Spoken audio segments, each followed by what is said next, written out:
Good morning, Lagos. Good morning, Lusaka. Good morning, Africa. On a Sunday morning, October the 24th, 2021, we are here live from our studio in Lagos, Nigeria, to join Zimbabwe as they mark 57 years of, we're here to join Zambia as it marks 57 years of its independence. 57. My name is Solulokwe Adelere Balogun, and you're live from our studios here in Lagos, Nigeria on News Central. Thank you very much for joining us wherever you are in Zambia, Kitwe, Lusaka, Livingstone. We're here to bring you a special independent broadcast as Zambia turns 57 today. And we have a special array of resource persons lined up for you. We'll be discussing Zambia's economy. We'll be looking at the youth and the future, and also politics and governance. And this is at the back of the recent swearing-in of President Hakainde Hichilema. He's spent less than 100 days in office, so there's a lot of work to be done, and I look forward to the conversations we'll be having today. And as we said, Gbenga says a lot of work to be done, but also a lot of conversations to be had. The theme we're focusing on is between priorities and promises. There is so much potential that Zambia has held over the past few years. And as many of us know, COVID struck a blow to almost every single country on this planet. But Zambia's position is slightly more tenuous than that. And there are a lot of conversations around the economic future of the country and how the presidents will move Zambia from where it was to where he believes and many others believe it can go. The hashtag that is trending right now as Zambians across the world and across the continent celebrate is hashtag Zambia is 57 and hashtag Zambia at 57. You can join the conversations with that hashtag as well. We will be on social media looking for your comments, looking for your contributions, even your questions to any of our guests as it may be this morning as we take a look at all things Zambia. Again, welcome. We say happy 57th Independence Day to Zambia, and we will get started right now. But before we introduce our guest, we've put together a few special packages, some Zambians sharing why they love their country, a focus on some of the notable Zambian personalities, and a few facts about this great country on the continent.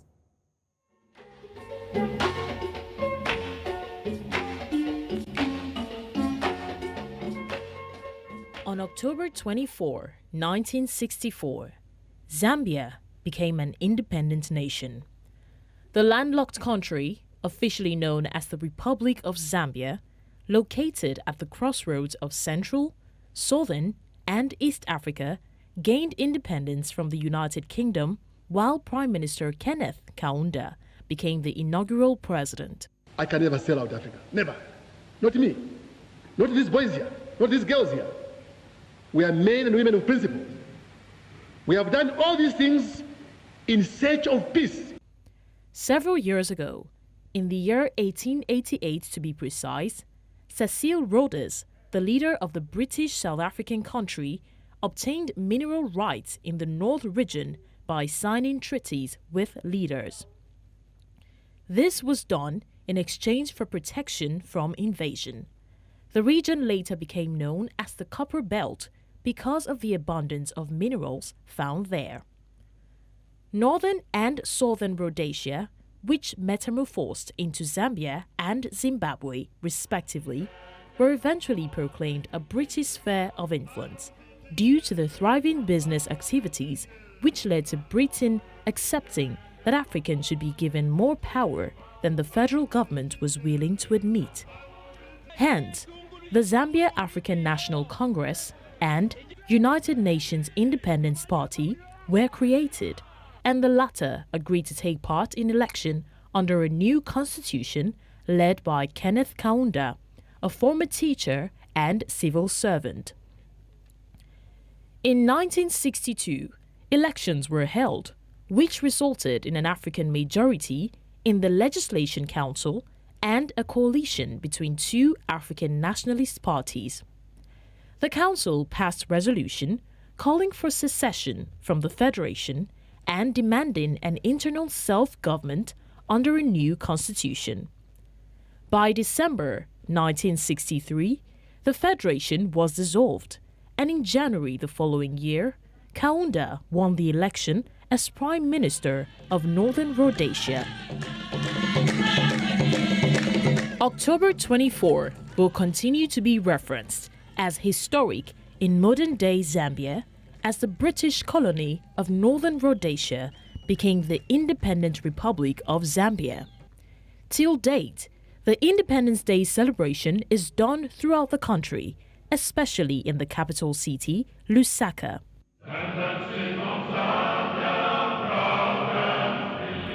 For 2 consecutive days, the colors of the country, red, green, black, and orange, are used in decorations and sewn into extravagant designs to celebrate the freedom of the South African nation.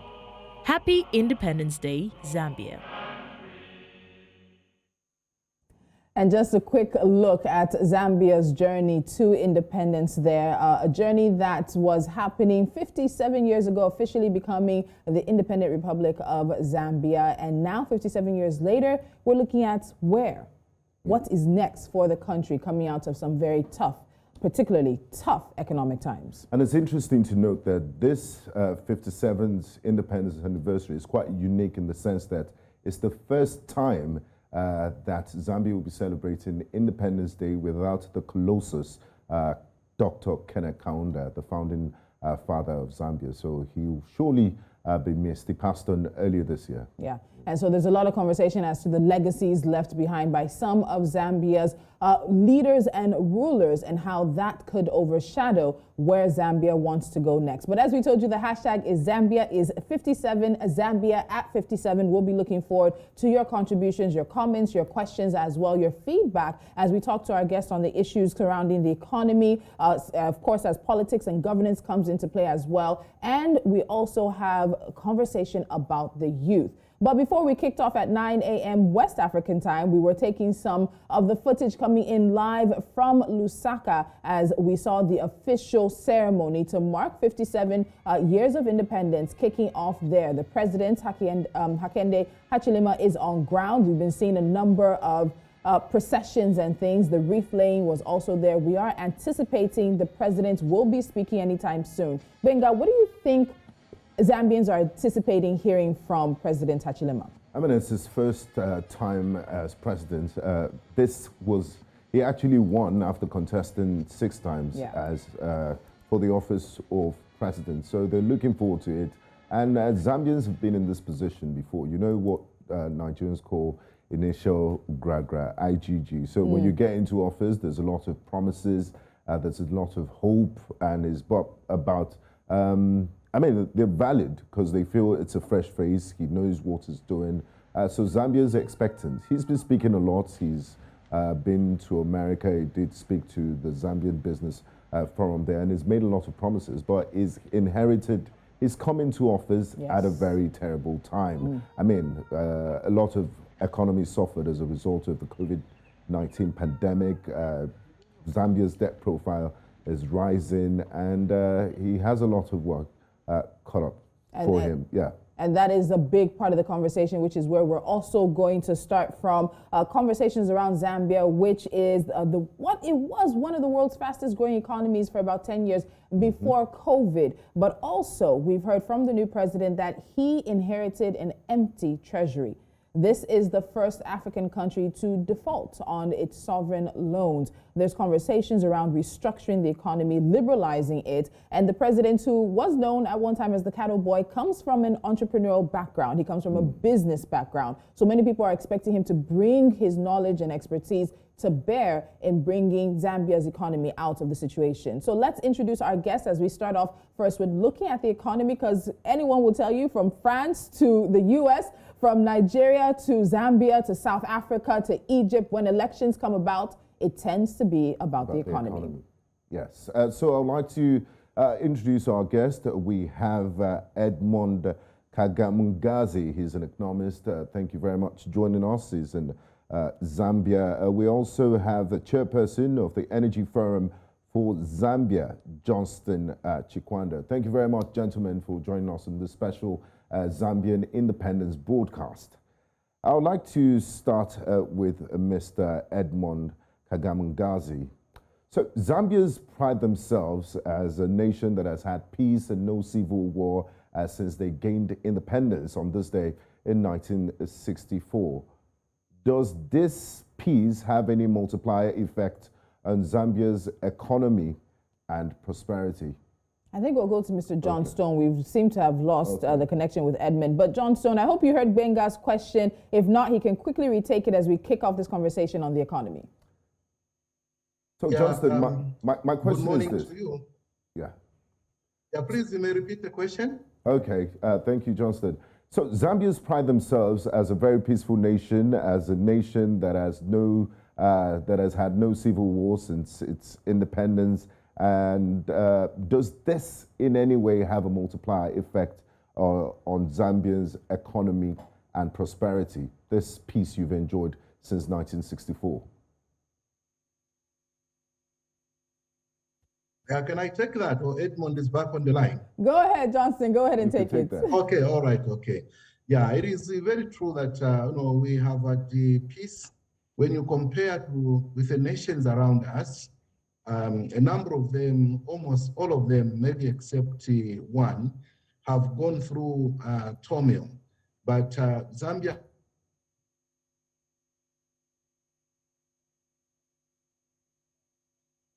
Okay, so connection issues, I'm very sure we'll struggle through that today and make sure that we get these contributions. But again, just seeing images of President Hakainde Hichilema approaching the podium. As we told you, we are expecting him to speak. We don't know if that's what's going to happen next, but if it does, we will be taking the president's speech. But trying to establish a sort of background on Zambia's economy as we look forward to where the country is going to go. The world's second largest copper producer had some bumper years, but many say there's nothing to show for that. Copper levels now at an all-time high, and seeing how the country will take advantage of that. So, Edmund, let me come to you.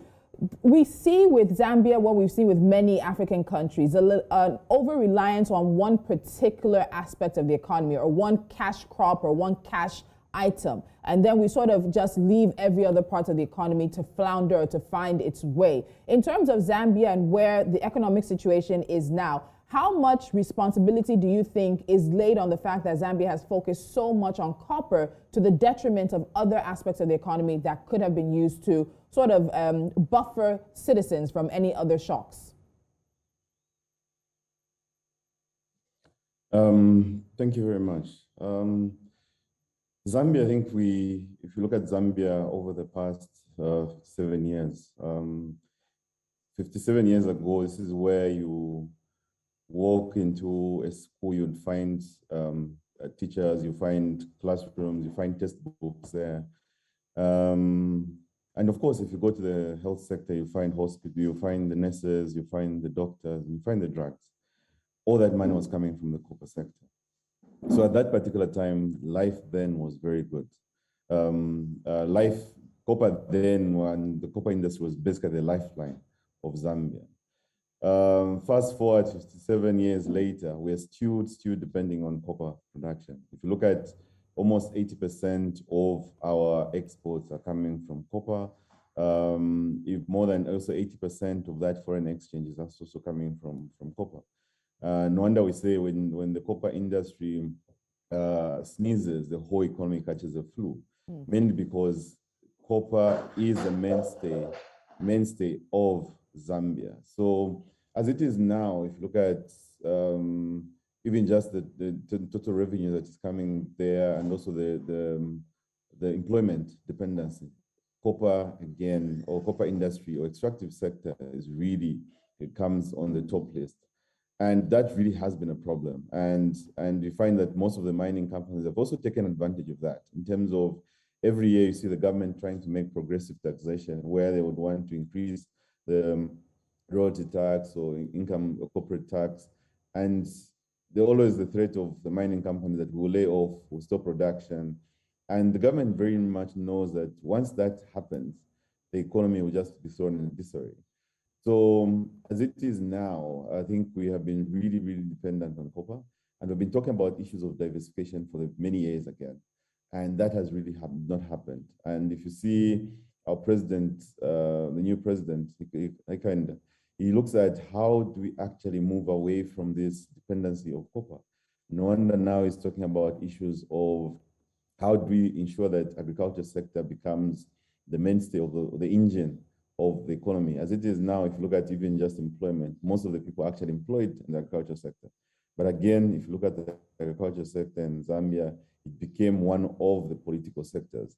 You find that it's not productive. We're pumping so much money in the agriculture sector, but nothing is really happening, because probably we've been spending most of the money in administrative issues, but less on what really is supposed to be in the like production of certain crops, issues of production of livestock, aqua farming, so that we haven't really focused on. Even so, if you look at Zambia, it's quite rich in tourism. You look at the rivers, Zambia is quite rich. If you look at the many falls that we have in the country, and just the aspect of tourism, we have a lot of potential, but we haven't really captured and realized those particular potentials. So I think our focus has been on copper. And we're hoping that that will really reduce now in the next coming years of our president. So yeah, so as it is now, I think we are really attached to copper, and we need to break away from the copper dependency. I hope we're going to manage that. Thank you very much. A lot of hope that the current president would stop Zambia's over-reliance on copper revenue. Now, let me bring in Johnston here. Zambia, and it's important that I ask this question on the occasion of Zambia's Independence Day. Zambia is one of the countries where China is the biggest single creditor and a major provider of finance for development. What do you make of Zambia's relationship with China? There are lots of people that, they look at that relationship and say, is Zambia truly independent? And is it a mutually beneficial relationship, or is China setting up Zambia for what people have termed debt trap diplomacy? That's a very good question. Apologies for the loss in the communication earlier on. The relationship between Zambia and China has been a long-standing, relationship. Through thick and thin, China has stood with Zambia for a very long time. When we were being colonized, by the United Kingdom, which is a bloc from the West, and during all that time of struggle for independence, our founding fathers found the solace and support from the Far East and other socialist regimes. And so, based on those historical frameworks, they have mentored our relationships and the friendships up to this time. And much of the infrastructure backbone actually was funded by China. One of such is the Tanzania-Zambia railway line, which is about 1,700 kilometers, because when Zambia got her independence, it became very difficult to move the copper into other ports, through southern Rhodesia there, because it was still a hotspot. South Africa was a hotspot. So we were stuck, not just with having access to different routes, but also to bring in some imports like fuel. We were crippled tremendously. So we saw China coming to the fore and helping us construct a rail line in record time, through which vector our copper was being evacuated to the Indian Ocean. So our relationship with China, yes, it may have been overstretched, we may have overborrowed, but they are an all-weather friend to Zambia, and the infrastructure that has been funded by China, I wouldn't say it is not beneficial, because I've just given you, for instance, the Tazara rail line, which is 1,700, which has moved much of Zambia's copper to the Far East, of course, and also other infrastructure such as the hospitals and the roads. As you know, without infrastructure development, you cannot spur economic development.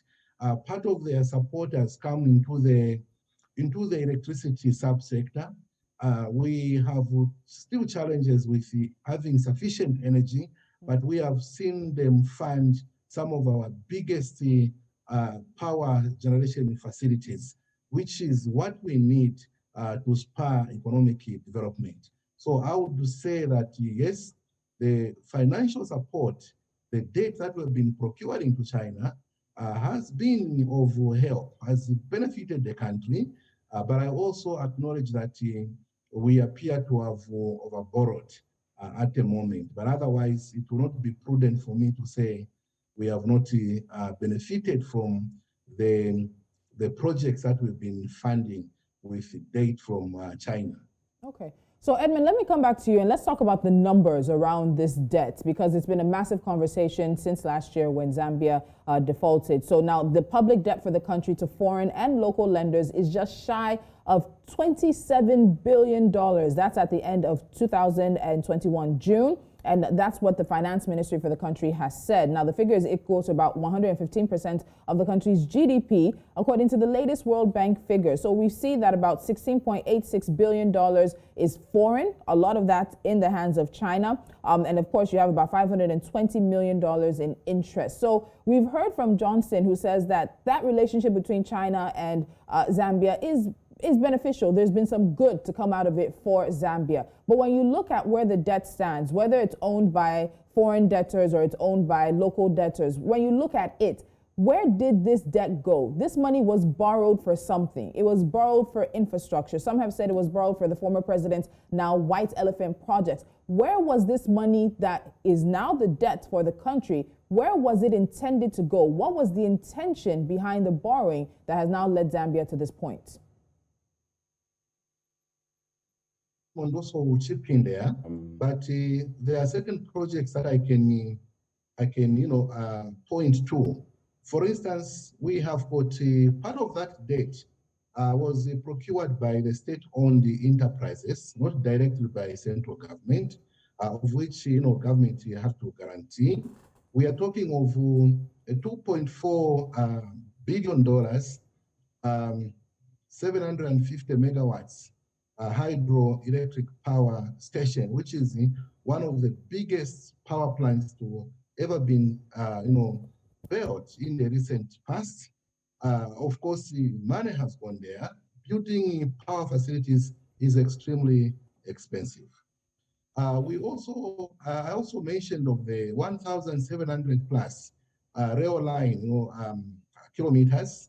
Of course, maybe that was already paid for, but we are talking of maybe the ones that has been procured of late.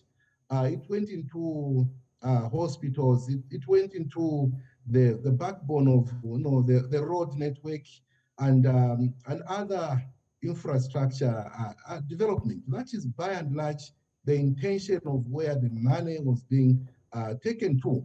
Now, whether that money was being overpriced, whether the projects were being overpriced or not, but what is there is that you can point to certain projects actually. For instance, the 200 million plus, the decongest Lusaka road network. The people they have seen, the new roads that have been built in Lusaka, the 4 lanes, the flyover bridges, in order to ease transportation and mitigate the damaging effects of road congestion which we're experiencing in Lusaka. So there are specific projects that you can point to, and this is what this money went to this project, this money went to that project. The airports that we have at the Kenneth Kaunda International Airport, we've been using a very small international airport. There is a mega infrastructure meeting world standards, which has been built there, and also in another city as well, Ndola. So we have seen the projects which can be pointed to, but what I'm not able to unpack in this particular platform is whether the bill of quantities really demanded the extent to which the loans were being procured. Okay. Otherwise, that is a different domain altogether. But what I can state on this forum is that the projects for which money was being borrowed actually is there available on the ground. It can be pointed to, they can be pointed to. All right, so Edmund, I'd like you to come in and share your thoughts on this, around the debt conversation, the projects, the relationship with China as well. Let's hear what you have to say. Appreciating my colleague's sentiments about Zambian debt and the relationship of Zambia and China. From my perspective, I think the relationship between China and Zambia is one of those toxic relationships that we have right now. Because every time Zambia wants to borrow, it runs to China, because China probably will just give us money without any particular conditions on what we spend the money on. And that's what has really gotten us into trouble, because China has been giving us a lot of money and without actually asking for accountability of where we are spending that particular money. So if you look at the date that we have, we are looking at almost $13 billion of date. One would ask, where do we actually spend this money? And one would really have difficulties in actually pointing at those particular projects. In as much as my colleague has pointed, the rail line, the hydro, road network, airport, yes, the projects are there, but if you look at what we got the money for and look at also the amount of money and the projects, those just don't tie up. I can give an example of the Eurobonds. One would ask, where did we actually spend the Eurobond? Why it's very difficult to actually know where we actually spend the money on. And the issue is, I think the compounding factor that we have been having over the past 5 years, 7 years, is the aspect of corruption, where corruption had become the norm of how we do business. And if you look at now the first Eurobond, the second Eurobond, and the third Eurobond, and even just the fact that we have even defaulted, and you look at the amounts and principles that are supposed to be paid, the amounts are huge in terms of what we're supposed to spend on. If you look at the roads, most of the roads were really exaggerated. Talk about rail line. Rail line was supposed to have the state-of-the-art rail line by now. Where is it? We're still where we were 10 years ago. So the money just went into waste. So there's the aspect that government went to borrow and borrow and borrow without actually thinking of where we're going to spend the money and what benefit that will actually accrue. So those things were just never done. And even just the way Parliament was never involved in terms of contracting most of this debt. It was just central government which was contracting this debt. That's why we even have difficulty in terms of like just quantifying the numbers in terms of how much do we actually owe. That is difficult because as it is now, the government used to go and borrow and from different private sector, bilateral companies. And that really put us in a bad situation. As it is now, we're spending more than 40% in terms of our national budget on issues of debt servicing. And 40% or 40, close to 40% is going to administration. What remains in terms of just spending on economic development or social development, we're looking at 20% of the national budget, which is just nothing.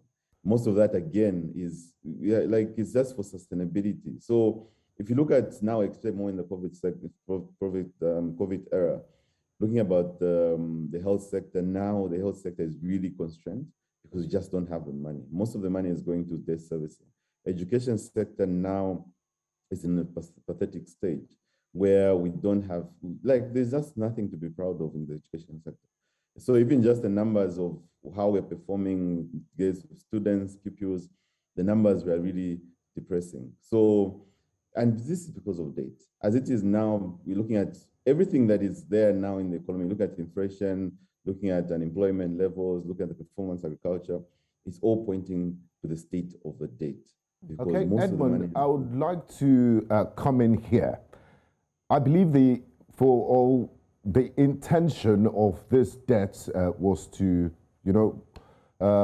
finance infrastructure projects. So you need infrastructure to spur economic development in any country. And you've rightly pointed out to some of those projects, even though you say they're not, some of them might be the pricing and the financing of the debt. You might have some problems with it. Zambia defaulted on its debt majorly because of the COVID-19 pandemic, which is no fault of any government. Nobody saw this coming. So you have a new government in place, government of His Excellency Hakainde Hichilema. who is inheriting all those problems. Do you think Zambia should call for debt forgiveness or restructure its debt financing? Because when you have a situation where you're servicing debt for 60% of your income, how much more will be left to projects like agriculture, education, and social development projects, and all of that? So if you were in his shoes as Mr. President, what would be the best route to go about it? Thank you very much. I think, yes, as it is now, I think we're back to where we were like in the HIPIC stage, where we're asking for debt cancellation. And that's the way to go now. So I think as it is now, we're asking for debt cancellation because the way we are, like the president said, our debt, the coffers are just empty. Our debts are really constraining in terms of the growth of the economy. Even just the prospect of all the good promises that the president made, they cannot be attained until we deal with our debt. So the aspect of where we are in terms of how do we actually deal with this is the aspect of debt cancellation. We really need to go back to the countries that we owe and ask for debt forgiveness, whether they could actually help cancel the debt that we actually have with those particular countries. The second aspect is the aspect of debt restructuring. As it is, a lot of debt in terms of the interests are falling in the year 2022. In the year 2024, with the first, I think the second Eurobond is due. And we're also talking about the third Eurobond, where we also need to pay quite a big, huge amount of money. Like we have in 2023, we need to pay about $1.1 billion in terms of the principles and the the interest on that. And we can't afford. Zambia, as it is now, is broke because the new government took up a government that doesn't have anything in the coffers. So we can't even pay any particular debt. So it's the aspect of debt forgiveness and debt restructuring. That's the way to go. Otherwise, yeah, we need to borrow to pay back the loans, and that will just go into a vicious cycle of borrowing and borrowing and borrowing. That would be my simple answer on that. All right, so let me come back to Johnston, because even with powering up the economy to move away from dependence on copper, to be able to add to whatever the economy brings in and work towards a better economy, electricity is a major problem. You are the chairman of the Energy Forum for Zambia, but we need to look at where electrification of the country is going, because businesses run on electricity. Small and medium scale businesses are the backbone of any economy. 31% of the country's population has access to electricity, while only about 4% of rural areas are electrified. So let's start looking at a future conversation now. We know what the past held, but Zambia is looking forward. With a new president at a very auspicious time, what are the plans? What has the president stated are plans towards providing more electricity for Zambians in order to be able to help the economy? You cannot power the economy if you cannot turn on the lights. So Johnson, what have the president said are his plans towards that? Mm-hmm. Well, on 10th of September, he went to Parliament and addressed Parliament for the first time. In his speech, he gave an indication of what we can expect. In fact, this week on Friday, the Minister of Finance will be presenting the 2022 budget, which I believe is going to be informed, guided and mentored by his speech when he addressed Parliament, and also arising from the ruling party manifesto.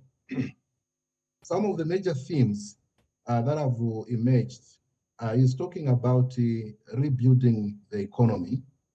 And to rebuild that economy, of course, the issue of energy is going to take center stage, because it is virtually impossible to build a modern economy without sufficient energy. We have been having a situation of tariffs in the electricity sector that are not cost reflective. So the president has talked about it, that his administration is going to move towards the cost reflective tariffs in order to attract more private investors in the energy sector. Because if the tariff is not adequate, then there is no investor who is going to come because they won't be able to recover their investment.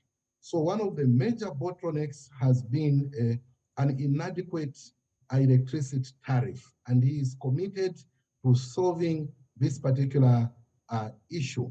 The other theme that has emerged is he's pledged to continue building on some of the major energy infrastructure projects which were left incomplete by the previous government, because those were a national priority issue, and I believe they will be exported into the 8th National Development Plan, which is going to take effect in January.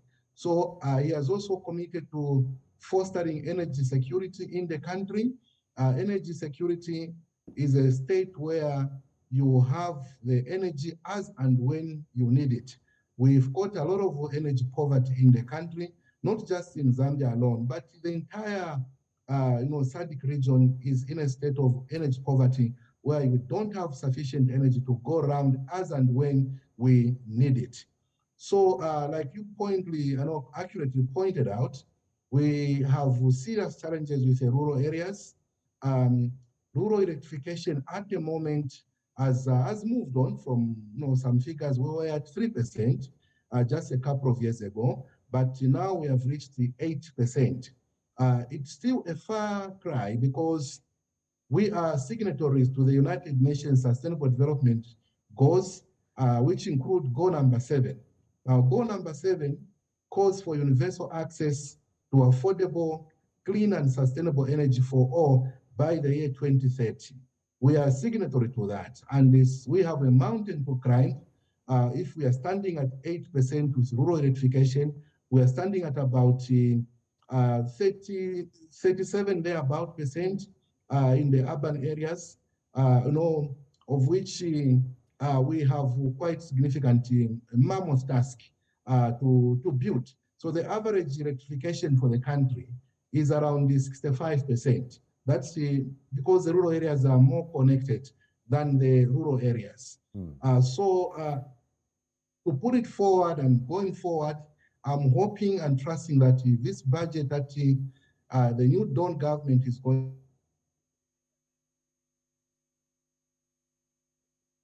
there.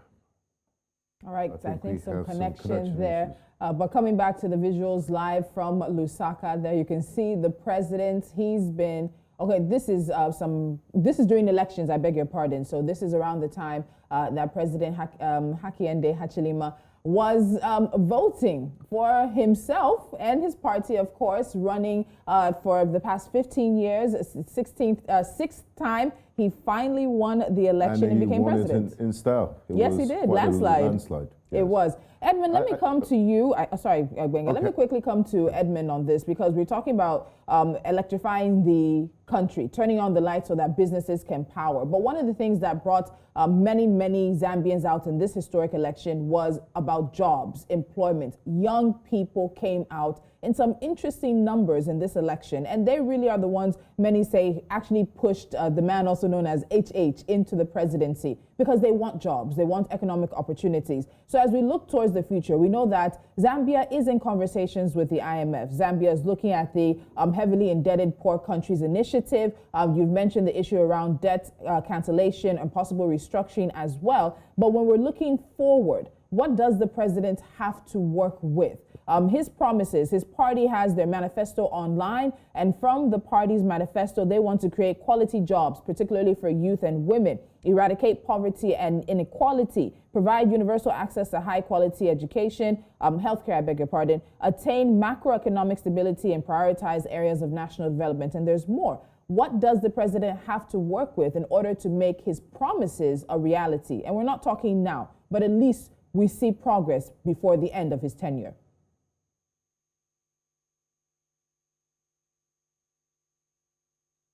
So if you look at the president, I think in his address to parliament, he also acknowledges the high inequality in Zambia, of the differences also between the haves and have-nots in terms of the gap really increasing. the high poverty levels are really high in the country now. We're talking about more than 40% of the population living in abject poverty. The whole aspect now, if you look at the current government, the one who ushered them into government now are the youth. And the promise that they will create jobs for them. I think that's one of the cardinal issues that really coming through. And if you look at Zambia in terms of what is there, I think for Zambia now, I think in the earlier discussion, we're talking about Zambia being a mining dependent country. And there's so much potential there. Look at now, I think in the past, since last year into to date, I think we talk about Northwestern Province now housing, becoming a gold area where we discovered good amounts of gold in Northwestern Province, more especially in Mwinilunga. And so if you look at the economy now, I think most of it is dependent on copper and gold, diamonds, manganese extraction. So how do we actually take advantage of this? And we talk about now, if you look at the president talks about issues of value addition, value addition, and also trying to look at the value chain in terms of how we can actually promote that. We can extract copper, yes, it's a good thing. But what value addition can we do that in terms of ensuring that we can actually make our own copper wires? How can we actually upgrade in terms of what things can we actually do from copper? Even so, we have diamonds now, we have gold. What value addition can we have there? Instead of as it is now, most of, for instance, a few years ago, we used to have a manganese plant in Luapula where they would actually produce batteries. But that has really died down. So the president now is talking about how do you reinstate such factories where we're extracting manganese. How do we ensure that we do value additions? How do we actually make sure that we have a factory that does batteries? We have a lot of diamonds now. We have amethyst. So what value addition can we actually do from there? So even so, I think the president talks about how he's going to ensure that there are policies and also legislation that talks to that, where we are seeing a lot of imports actually coming from outside Zambia, where a lot of things, like for example, basic things that are being manufactured and imported in the country, where we could actually do them in inland. So the government or the president actually talks about how do we actually ensure that we bring it about the industrialization of the country. Talk about issues of tourism, I think talks about the huge potential. As it is now, we're talking about the hydro. Zambia is rich in rivers. So how do we take advantage of those particular rivers, and how do we ensure that we have enough hydro stations? And if we do have enough hydro stations, and that means we're going to do a lot of constructions. So when you have construction, then we're hoping that will lead to higher growth of the economy. So there's a lot of things that the president says, and he looks at also the agriculture sector, which is really a springboard, where he talks about issues of livestock development, issues of ensuring that we invest more in crops that actually give us the value of money. And so he talks about how do we ensure that the agriculture sector also becomes productive. So he talks about also policies that actually are going to be initiated. So in the next, more especially in the next year, in 2022, and more especially when the national budget is announced probably in the next week or the other week, it's going to give us hope, and in terms of how the government is actually going to operationalize whatever they promised, because a lot of things were promised, and we're hoping that, and one of the indicators that we're looking at is the budget now for 2022. Once that is announced, it will tell us whether we're going the right direction or wrong direction. So yeah, there's so much that needs to be done right now. Okay, Edmund, I'm happy you mentioned tourism in your response, and tourism has the potential to be a significant driver of economic growth for your country. Zambia, everyone knows Livingstone, they know the Victoria Falls. So what are some of the other tourism offerings that Zambia has for the world to enjoy, and even Zambians themselves? Yes, for example, if you look at Zambia now, I think that the Livingstone, I think what people talk about is the Victoria Falls now. But Zambia has about other 6 beautiful falls. If you look at Northwestern Province, there are two. In Luapula Province, there are also about 3 falls that you actually find there. Besides that, you also find a lot of national parks. You go to Lower Zambezi, you find beautiful animals, beautiful scenery in terms of when you go there, I think you really enjoy it. If you go to Eastern Province, in Mfue, you find beautiful sites there in terms of animals, all kinds of animals, lions, giraffes, hippos, you find there. So there's so much potential that we can actually look at. Even just the monument sites in Southern Province, I think we have those. So there's a lot of things that actually, when you come into Zambia, there's a lot of things that you can actually do and actually go and see. So yeah, so I think that's why we also managed to do our national airports. I think we have upgraded most of our national airports now. Looking at Lusaka now, it's state of the art, where we're trying to ensure that, if you look at Zambia now, I think it's in the central hub of Africa. So how do we take advantage of that? People actually pass through Zambia's airport. As it is, if you look at 2 years ago, it was really a small airport, but now I think it's really big. It can accommodate a lot of flights. So those are some of the things. If you look at also Copperbelt Province has upgraded its airport. Livingstone has also upgraded its airport, all in an intention that we need to ensure that Zambia becomes one of the favorite destinations in Africa. And I definitely look forward to visiting in the nearest future. I'm sure Tolutu would mind a visit to Zambia. I'm always looking for a visit anywhere. Vacation is always on my mind. All right, we have Johnston back with us, and I want to widen this conversation. We had spoken to Edmund about the debt as well, and we talked about the promises from the president. We've touched on that aspect regarding electricity and electrifying the country, but I also want to bring in the IMF now. We know that the country has been in talks with the IMF. These talks have been said to be very progressive. But in recent times, many people are saying, as the West is warning us about China, we should also be careful about some of the Western multilateral lenders as well. Because we have the history of SAP, the structural adjustment programs on the continent, and how those went. And those were pushed by the Bretton Woods institutions of the World Bank and the IMF. So now back to the IMF. Zambia is in conversation, very progressive conversation, according to officials of the government as well, wanting to open up, liberalize the economy, widen the tax base, possibly increase taxes and all. Are there any concerns as to what possible reforms the IMF may push that might just be too much for the Zambian people right at this point in time? Johnston, let me start with you. Yeah, thank you so much. Of course, each time the word IMF comes up, it evokes certain memories in the minds of Zambians because of the history that we have gone through each time we engage them. But it looks they also restructured quite a lot, like they have reformed their processes.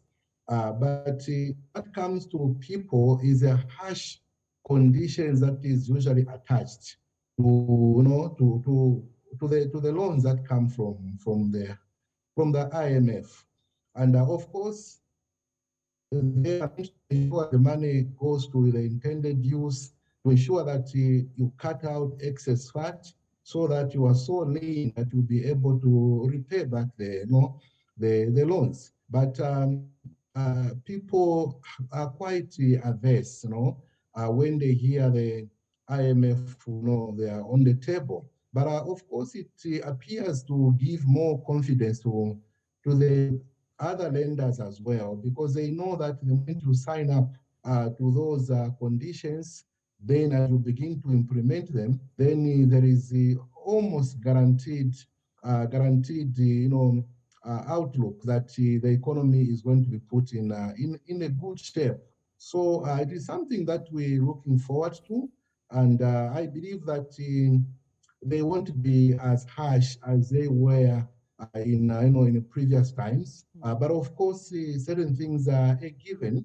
They want to ensure that, obviously, they would want to ensure that subsidies and healthy subsidies, especially in the energy sector, we still have some subsidies there. Definitely, I'm expecting that the IMF is going to flag some subsidies. I'm expecting that they are likely going to flag against the excess labor, bloated labor force in the civil service and in certain parastatals. And they are going to ensure that a certain number of austerity measures are implemented. That can be expected. It can be expected, and I'm also looking forward to it. Yeah. So Zambians should basically just brace themselves up for tougher times ahead. Yes. And he mentioned some of the very key words. So Johnson has mentioned austerity measures, subsidies as well. If you follow the Somalia IMF conversation, you know that Somalians are not smiling with some of the austerity measures that have been put in place to help liberalize the economy. But Edmund, let me come to you and get your thoughts on this, because these talks are likely going to be finalized anytime in the near future. They're going to push Zambia into another direction, hoping to tighten things up. But austerity measures, removing subsidies, dealing with an over-bloated public civil service. That's a conversation many African countries are still struggling to have with the IMF. And how much leverage, negotiating power does Zambia have to negotiate the terms? All right, Edmund, let's hear your thoughts on this.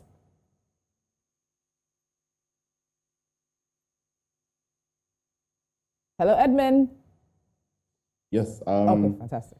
So if you look at the Zambian economy now, I think is a lot of things are not what we expected. You look at poverty is high, unemployment is high, but the economy needs to move. And what people are looking forward to in terms of the new government is relief. But the figures are telling us that we need to tighten our belt, we need to kill the smiles, we need to increase our taxes if we're going to grow the economy in terms of raising the revenues that we actually need in terms of particular services. You look at the education, health, infrastructure, and also just the debt payments. We need to increase our revenue base. So what does that mean? That means we need to tax more people. And in certain circumstances where we need to increase the tax on the health people. So there's so much that we need to do. Even so, if you look at the much talked about the bloated civil service. If we cut down the numbers, meaning that we're going to throw again people in unemployment, what does that mean? Yeah. And do we have any safety nets that are actually going to help us in terms of ensuring that we don't escalate the high poverty levels that are already there, then high inequalities which are already there? So it's really a tight corner for the current government in terms of how they're going to balance, in terms of trying to remove the relief from people, and at the same time trying to grow the economy. Because as it is now, I think the economy really went into the negative growth. But now post-COVID, not that we are out of COVID situation, but it's much better now. How do we actually now make progress going to the positive numbers? So those are the things that we need to look at. Even just so, if you talk about issues of subsidies, remove subsidies on fuel and all the other subsidies on electricity, what does that mean? That means you're going to increase the prices of these particular goods. And if you increase the prices of particular goods, very few people will actually fall in the brackets of being able to afford this, meaning that we're going to throw again people into poverty. So how do we actually balance the situation of trying to please your voters, at the same time trying to grow the economy? I think that's why the 2022 budget will be very interesting to read, because we need to look at the balancing formula. As it is now, the numbers are not quite positive. They're telling us we need to increase in taxes, we need to increase on expenditure, but where is the money going to come from? And most of of course, if you look at, we had a lot of tax leakages. If you look at most of the manufacturing companies were not paying the right tax. Even so, they were not being followed up in terms of whether they have paid and why they haven't paid. Even the penalties were not being followed up. So we're hoping that we're going to have more stringent measures in terms of trying to follow up in terms of taxation. look us again back to the mining sector. A lot of mining companies are not paying their tax or rightful tax. So we're looking at how do we ensure that we demand for that particular taxes to be paid. Even those who have arrears, let them pay. The Auditor General, of course, tells us about people misusing funds, misapplication, theft by civil servants. So we're hoping that all those loopholes are going to close. Once they close, that means we're going to have money for services and also infrastructure development, economic development. So the whole aspect now, I think we lost a lot of money through corruption and shady deals. So once that is done, we are hoping that we're going to release or we're going to ring fence money that is meant for poverty and economic development. Even so, the government now talks about relevering the playing field, where if everyone now will be given an opportunity, if there are any particular contracts or bids that needs to be done, it will be done on merit basis. As it is now, I think the past government, it was more looking at your face, and now I think the government is now emphasizing on it's going to be on a competitive basis. Once that is done, we're hoping that people will be more encouraged in terms of opening up industries, opening up companies, and that we're talking about issues of employment. And once the employment, and we're talking about once that is done, we're talking about issues of multiplier effects now, where more taxes will be paid and everything else.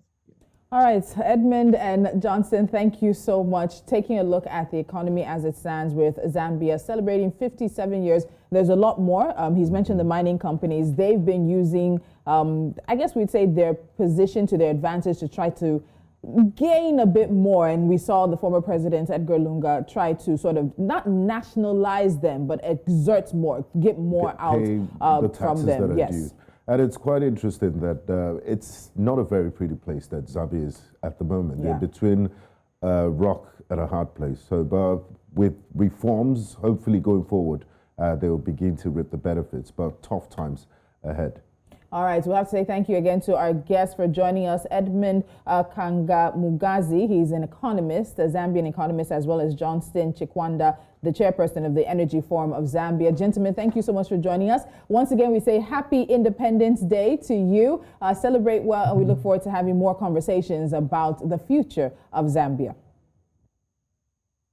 Thank you very much.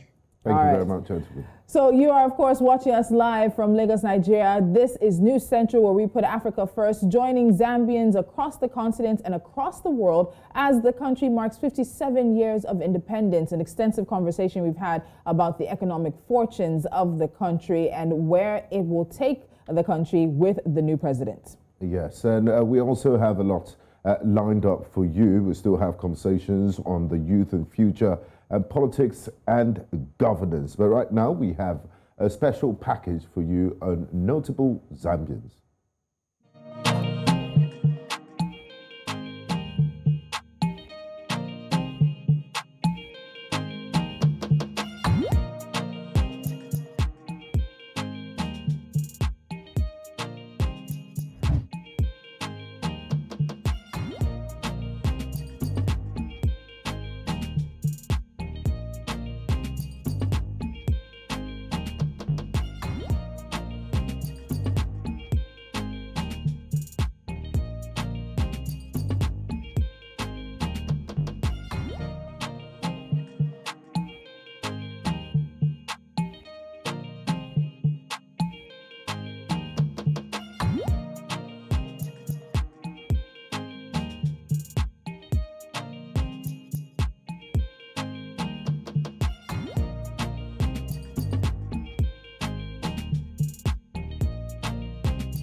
Zambia is peace, Zambia is love, Zambia is adventure, and Zambia is freedom.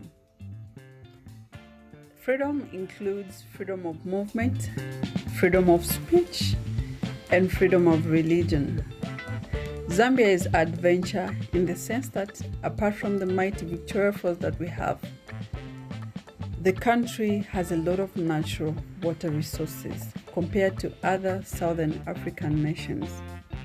It also has a beautiful, numerous national parks, vast spaces of wildlife and birds, as well as the vibrant culture of the country. I pray that our peace that we have and hold in Zambia continues.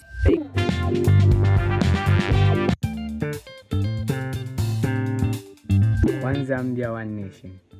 I'm proud to be a Zambian because Zambia is a peaceful country and it has remained to be peaceful since 1964 until now. And I pray that God will continue blessing Zambia because in Zambia that's where you can find happiness, care, and love. I'm really proud to be a Zambian. One Zambia, one nation. I love Zambia because it's so peaceful. It has got beautiful people. It hosts about 72 tribes, which means it's very much welcoming to everyone, regardless of what language you speak. These people, they live together in harmony. They unite to achieve every goal. And I just love that about Zambia. We just hope that this torch can be passed on to our children's children so that Zambia remains peaceful as I know it.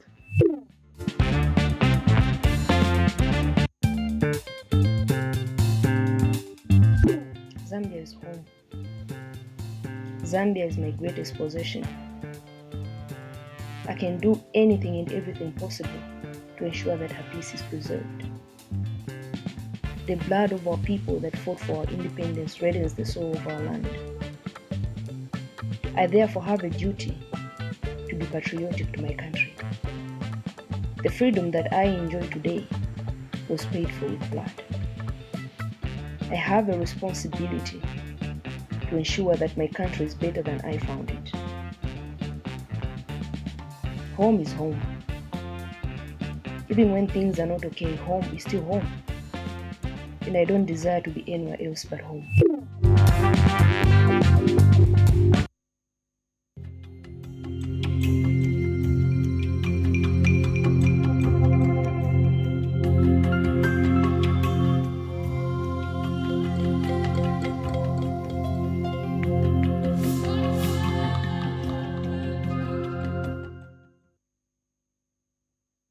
You're welcome back to News Central TV, our special Independence Day celebration for the Republic of Zambia. We started our conversation about an hour ago and we spoke extensively on the economy of Zambia. It's time to move on to our next subject, which will be looking at the youth and future of Zambia. What is the future for the youth of Zambia? Joining us this morning is Njavwa Simukoko, who's a Zambian youth advocate. Good morning. Thanks for joining us in Njavwa. And happy Independence Day to you.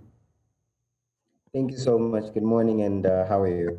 We're good. Good Very morning. well, thank you. So let's start with a look back on the elections that brought in the president. So many people have said it was a youth election, that it was the young people of Zambia who really voted and made the difference in turning the tide for him as well as his political party. Would you agree with that? What brought young Zambians out in really historic numbers for this particular election?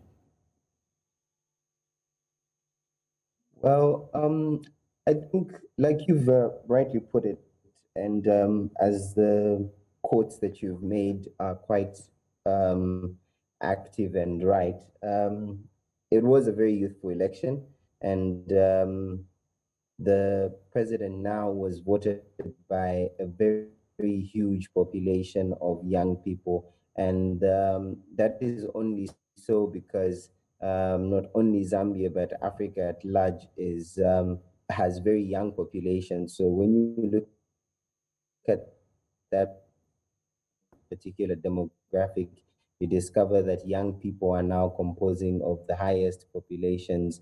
The just ended elections, I think he was highly voted by a huge demographic of young people. So it is safe to say that it was a very youthful election with a very youthful result. And more so, like even to the topic that we're speaking to today, is that then we would see prioritization and different initiatives from this government being more youthful and pro-youth, seeing the demographic that voted the government in. So what were the issues? So we can say it's the young people that came out, but why did they come out? What were the issues that drove them to come out? Because if you look at a number of interesting elections that have happened globally in the past few years, either the presence of the young people changed things or the absence of the young people. We can look at Brexit as well. We can look at some of the demographic elections that held in the US with Trump elections as well. We can look at other countries across the continent and the changes we've seen in administration. So why did the young people of Zambia come out particularly? I think personally, young people turned out because it is the time at which the elections found them, but more importantly, because now is the time for young people to actively begin to engage in most of these spaces. When you begin to realize that most things that are related to national affairs, including economics, issues around debt, issues around public health, issues around service delivery of public services, issues around corruption, anything that involves the governance system of a country. The moment you begin to realize that those things concern you and that they affect your life directly, you then begin to engage more actively with them. So I believe young people decided to turn out and engage mostly in this election because they felt the need to not only participate in their democratic rights and exercise their democratic rights rather, and also just be able to pick leaders and a government that would be representative of their needs. And I believe even the discussion right now around promises and priorities is something that is timely because you are looking at a situation where young people turned out on the basis that they wanted to see change on things that directly affect them, things that will impact their health issues, their education issues, their social welfare. So you're looking at different situations that could have prompted young people to turn out and be able to vote. But more importantly also is issues around them being uncomfortable with probably what was happening in the previous regime, and also looking at the high levels of unemployment, looking at the disparities when it comes to youth empowerment. So there's several factors that one could point at in the case of Zambia and the just ended elections. But in terms of young people coming out and turning out to vote in numbers, it's because they needed to remind not only our leaders that are in government now, but every other person to say young people are the majority of Zambia and even other countries, but more importantly that it's very, very paramount that you begin to take and consider youth issues at the core and center of every issue in governance. Now, Java, beyond voting, how would you rate youth participation in politics in Zambia? Are there young Zambians in elective and executive positions in your country? And are they interested in political power? Or they just think it's something that old people do and it's for the older generation?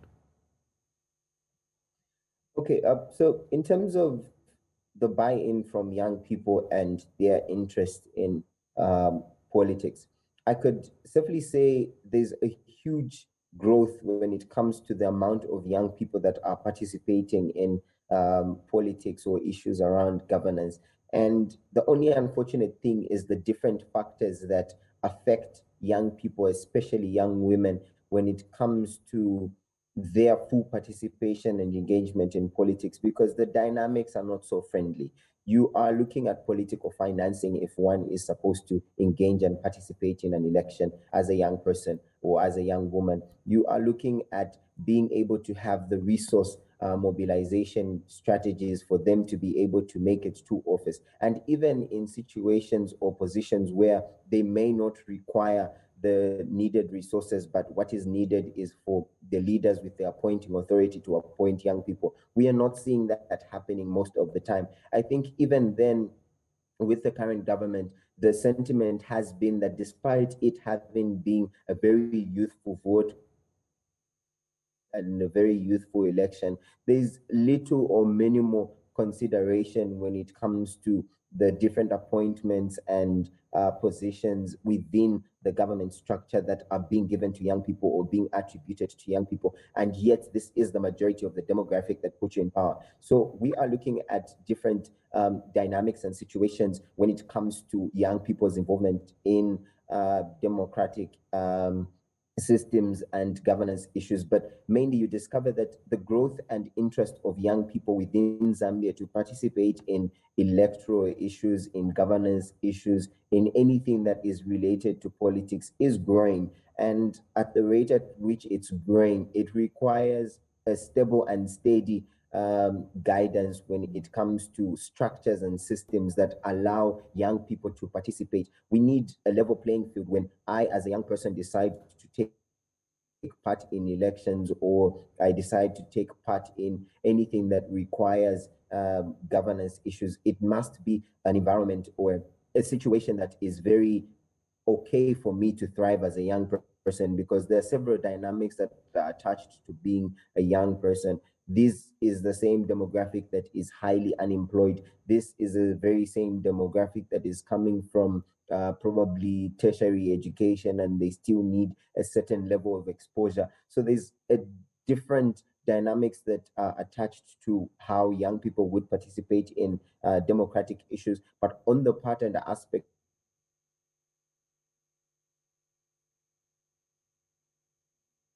in Jawa. It's connection issues within Java.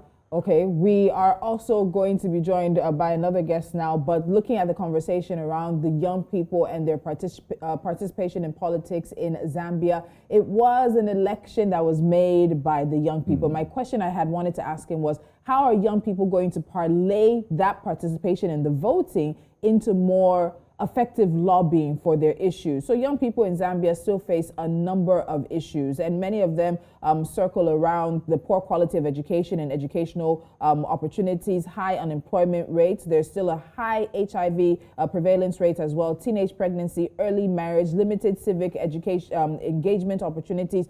Young people have voted. So beyond the voting, how do we now get them into more active participation? I think he's back with us in Java. Are you back with us now? Yes, I can hear you. Okay, fantastic. So please go ahead and round up your thoughts on what you were saying, and then we'll get into the next point of it and also introduce a guest that's joining us now.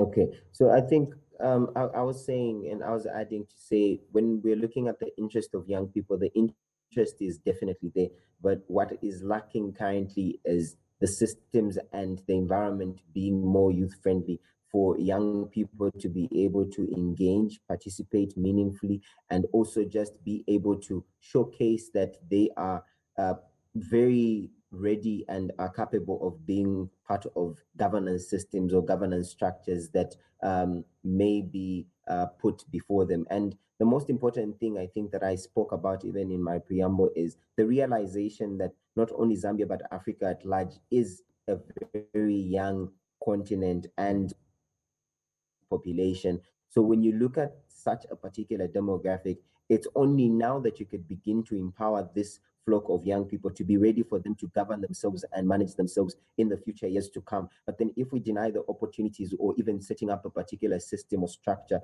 that allows young people to thrive when it comes to politics, then we are not taking care of the future. So at the end of the day, I think it's very, very paramount that we begin to set up structures and systems that allow young people to participate meaningfully in governance issues, but more importantly, for them to thrive, for it to be a level playing field for them to participate. If they are going to engage in elections, ensure that the disparities between electoral financing for a young person is not the same as that of an older person who's been in politics for years, and also considering the gender aspect to reach to say these are different dynamics that you need to include when you begin to talk about young people's participation in politics.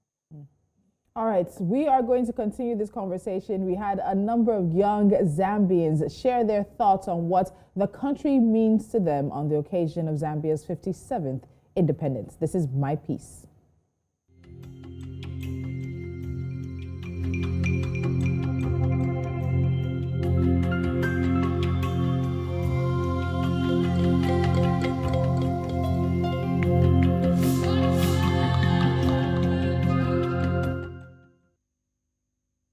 Welcome back. We're celebrating with Zambians across the continent, in Zambia and across the world as the country marks 57 years of independence. Our conversation started earlier looking at the economy, and we of course kicked off earlier before that watching President Hakainde Hichilema as he walked, and we had the reef lane as well as some processions in order to mark the day. Now the conversations are heading with the youth, governance and politics as well. We had one guest with us and now we have another guest joining us. So previously we had Njava Simukoko. He's a youth advocate in Zambia. He's still with us, and joining us now we have Neto Hawabala. He's the provincial spokesperson for the southern province in Zambia. Neto, welcome. Njava, thank you so much for staying with us. All right, let's get back into it. Okay. Neto, thanks for joining us, and happy Independence Day to you. Hello, Neto. Are you there? Okay. Okay, I think I'll get back to Njava. So Njava, as you celebrate your 57th Independence Day, what makes you, and looking at Zambia's standing in SADC and in Africa in general, how do you feel being a Zambian youth? What's going through your head?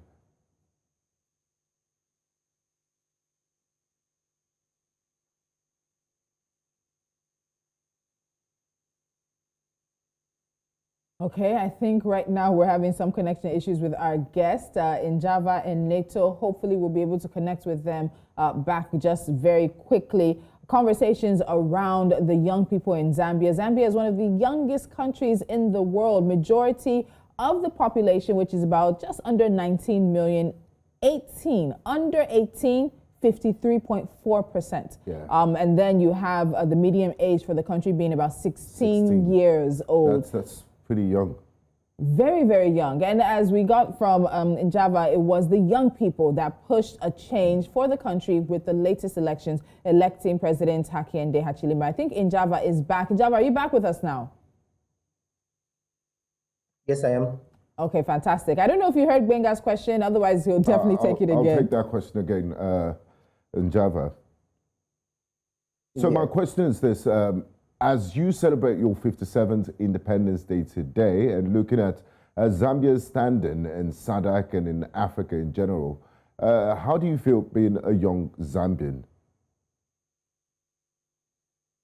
I think it's quite glorious to be Zambian at this time, especially as a young person, and having been able to network and engage with different people, especially with people from within the SADC region and other regions as well. I think it brings a certain sense of joy to be Zambian, especially looking at how democratic the elections were in the just ended elections. There's been conversations around the handover of power. There's been conversations around the swift processions even after the elections happened, and having to celebrate 57 years of independence in a democratic state like Zambia.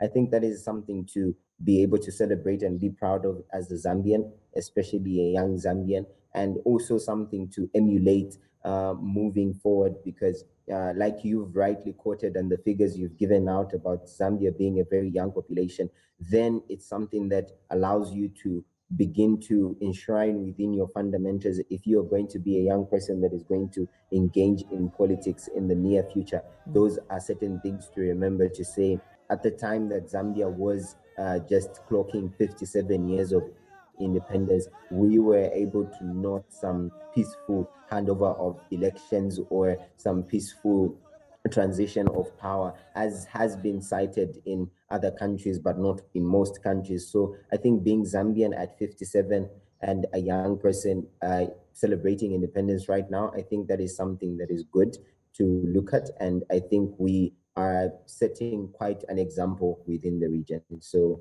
I think it's good to be Zambian. All right, let's bring NATO here into the conversation, the provincial spokesperson for Southern Province. Political and civic participation with young people is really not good, let's say, across most countries on the continent. A lot of young people feel distanced and disenfranchised from the political situation and the political scene. Were you surprised at how young people came out in this particular election, sort of making it an election that was decided by the young, as we've seen the numbers? Were you surprised with the youth participation in this past election? Come again, I didn't get you the first part of your question. Were you surprised at how young people came out and participated in the election that brought President Hichilema into power? Well, no, as a party, we were not surprised for one obvious reason. I think we all know that in Zambia, there's unemployment and the youths were crying for employment. And I think as a party, UPND, we came on platform promising the youths votes, and we were not surprised, because what we said is that I think there's need to create jobs for the youths. We wanted to make sure that the youths are involved in economic activities in the country. So that message, they bought it, and we are assured that they give us votes. So our responsibility now as a party in government is to make sure that we fulfill our commitments we made during the campaigns. So to answer your question, no, we were not surprised, because this is the commitment we made and they believed in us. So the vote was just a confirmation of their commitment towards to our promises we made.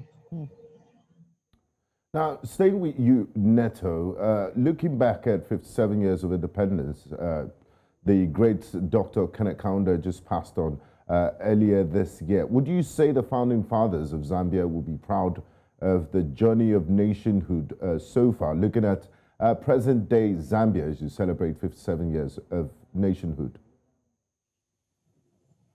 Well, yes, I think it will be very important for us to appreciate the fact that the Dr. Kenneth Kaunda and his comrades did a fantastic job. They created this freedom that we are enjoying today.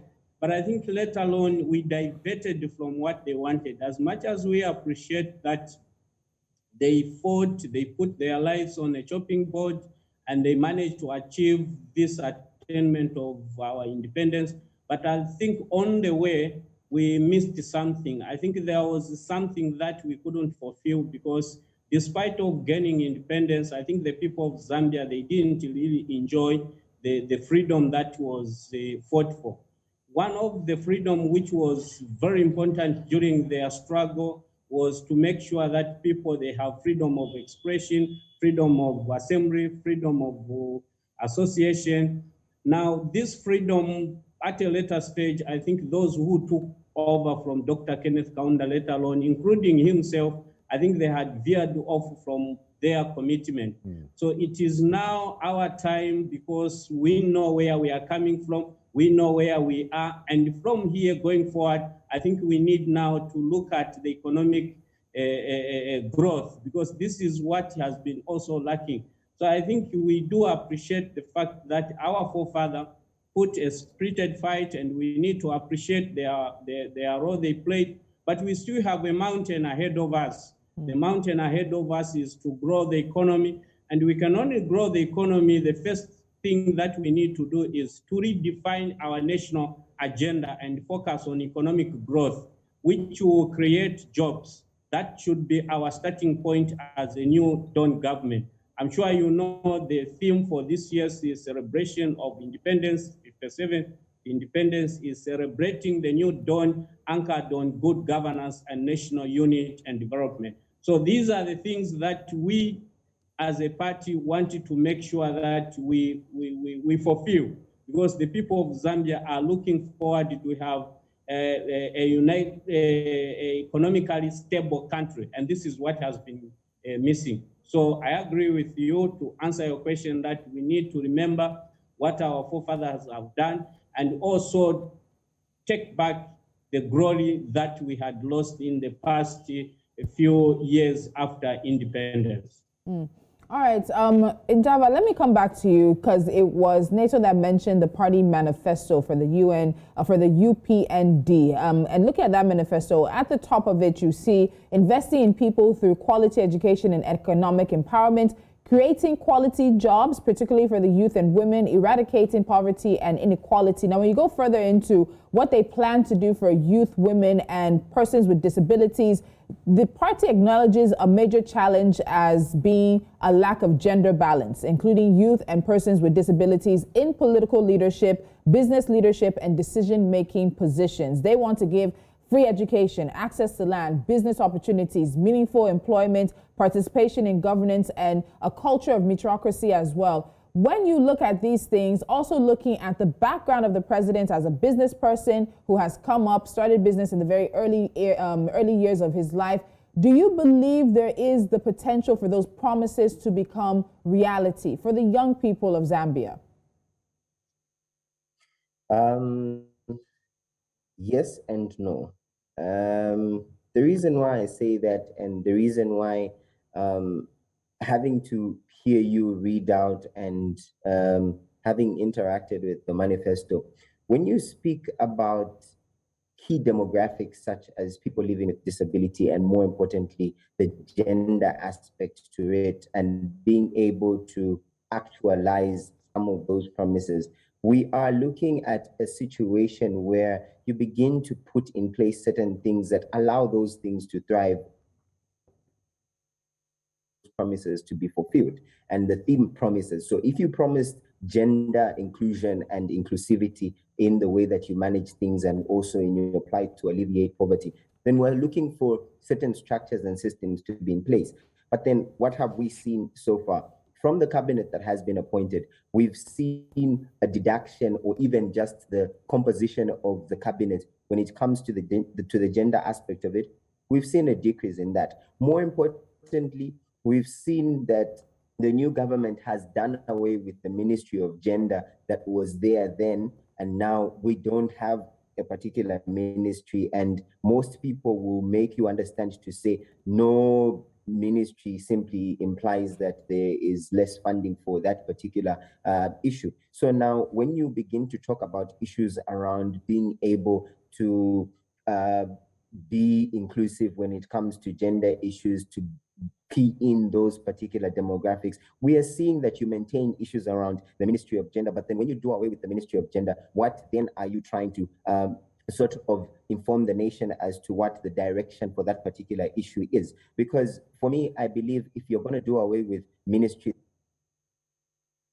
such as gender, then we are looking at an aspect of the particular regime being able to showcase how they are going to streamline gender in the rest of the ministries. But then we haven't heard a very categorical or strategic pronouncement when it comes to issues around gender. And when I say yes, that there is the possibility of being able to actualize most of the things enshrined in their manifesto, it's because from the just ended elections, one can tell from the euphoria going around within the country that there's confidence, there's high confidence within the country for the just formed government. And when you look at issues around freedom of expressions that were suppressed, when you look at issues of freedom of expression and all these other things, you are looking at a situation where people for a particular regime were highly oppressed and could not freely express themselves, especially on issues that were relating to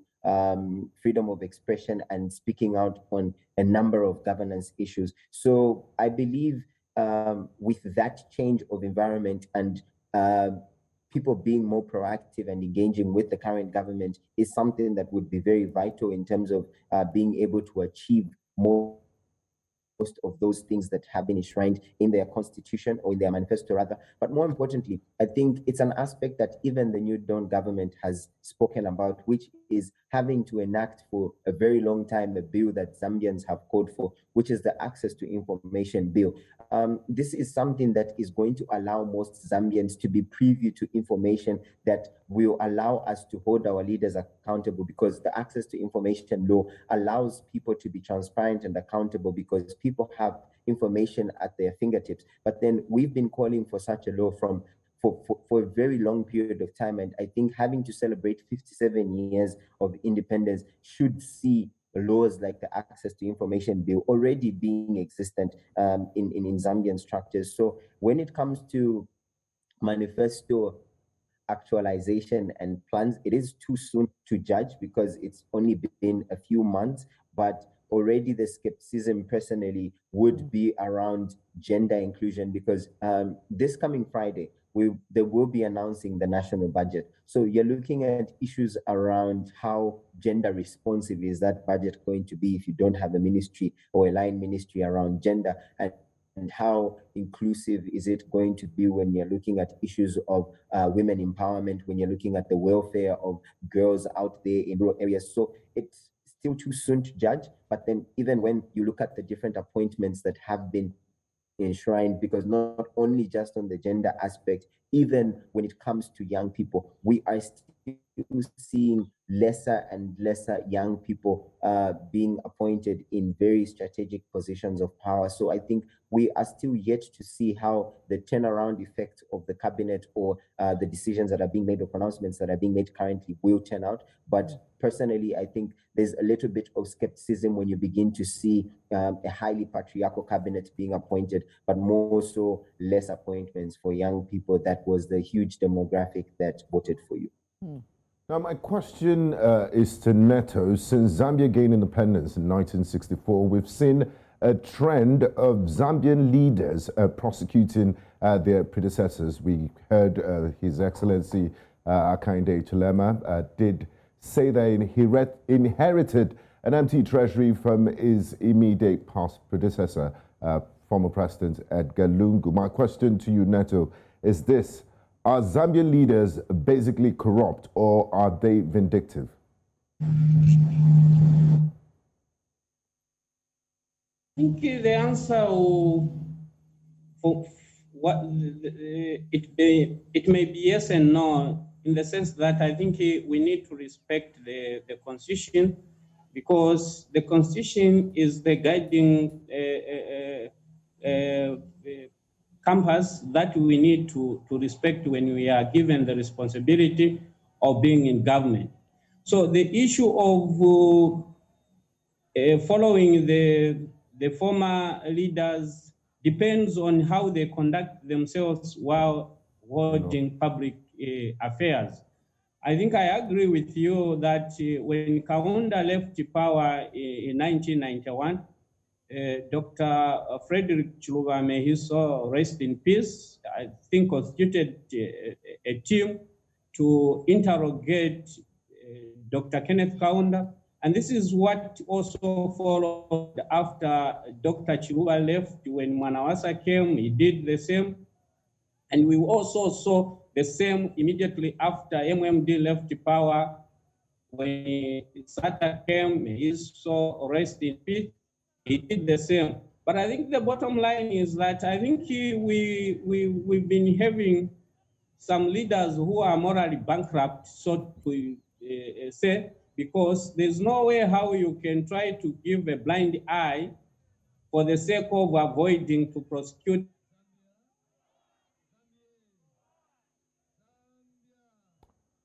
Okay, I think we've lost Neto there. But it's interesting that when you asked the question, I was wondering how is he exactly going to address this? But he does give some credence to it, yes, and some context to it as well. I also would like him actually to respond to what Njava has said about it might be the early days, but there is skepticism, and we have to understand where that comes from with the young people of Africa, not just Zambia. Because he's named the cabinet and is going to work. That's the team that would fulfill his manifesto. Okay, yes, I believe Neto is back. Neto, are you back with us now?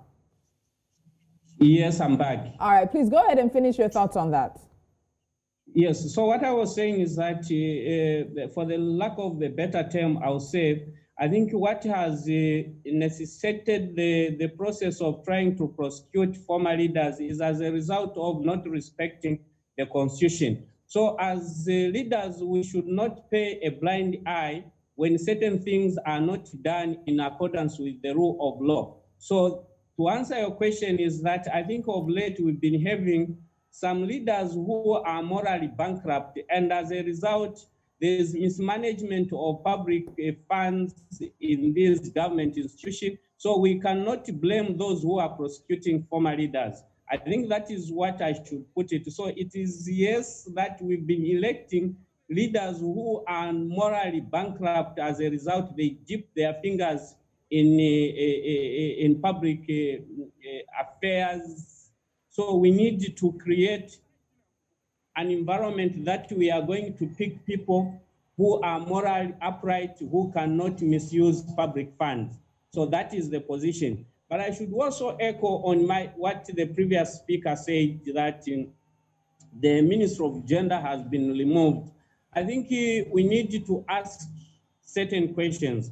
Yes, we had Minister of Gender, but did that ministry perform to the expectation of the women and youth? The answer is no. What is important is to create an environment that is conducive to the youth and women. I want to give you a picture that you can agree with my submission, that I think as a new dawn government, so far, I think they have not left women. If you look at the cabinet ministers who have been appointed, we have Minister of Health, who is a woman. We have Minister of Information and Media, who is a woman. You also have Minister of Community and Development, who is a woman. And we also have Provincial Minister for Lusaka Province, who is a woman. If you look at the State House, the staff there, you have a young person in the name of Anthony Bwadia, who is the presidential spokesperson, and the press team around that committee, they are very young. So we've not really sidelined the youth, so to say. I think the youth have been created an opportunity. You look at even the new Ministry of Small Scale and Medium. That ministry is meant to empower the youth and the women. So without that ministry, it doesn't mean that the women and youth will be disadvantaged. So our submission is that let the youth and women be ready to take the challenge, because you cannot have your country run by those who are employed in formal employment. I think we need to create a situation whereby youth and women. Okay, some connection there, but NATO responding to some of the comments from Njava in terms of getting rid of the Ministry of Gender, but also having young people being involved as a spokesperson or possibly also involved with the press. I don't know if Njava would say that is enough and that meets possibly the minimum standard that he's looking for, but this is probably an issue we can go back and forth with both of them on for a while. Yeah. Because it said the ministry wasn't performing. So Yes. what's the point of just leaving it there? Why don't you scrap it? So I guess that's what informed the decision to get rid of the Ministry of Gender. All right. And Java, let me come back to you. You've heard from NATO now in response to some of your comments regarding the youth participation in this particular parliament, or rather in this particular government under Hakainde Hichilema. But now going forward, what are young Zambians expecting? We know why they came out. We know what brought them out to vote: economic opportunities, better jobs, better quality of life for them and for their families as well. He is now president. He does have a history. He's a president who was one time known as the cattle boy. He spent a number of days in jail because of issues with the former president, Edgar Lungu. But now he's president. He has to take on the task of leading Zambians with tribal sentiments, with youth issues, with political issues, with economic issues. But for young Zambians, exactly. But for young Zambians, what are they expecting now? And how much time do you think he has? Because you've mentioned that a little bit of skepticism has started to set in for you. How much time do you think the president has to prove that he's really there for the young and for the future of Zambia? I think, like you've rightly explained, and the backdrop to which you've given from where he's coming from, um, it's quite inspirational, even to young people.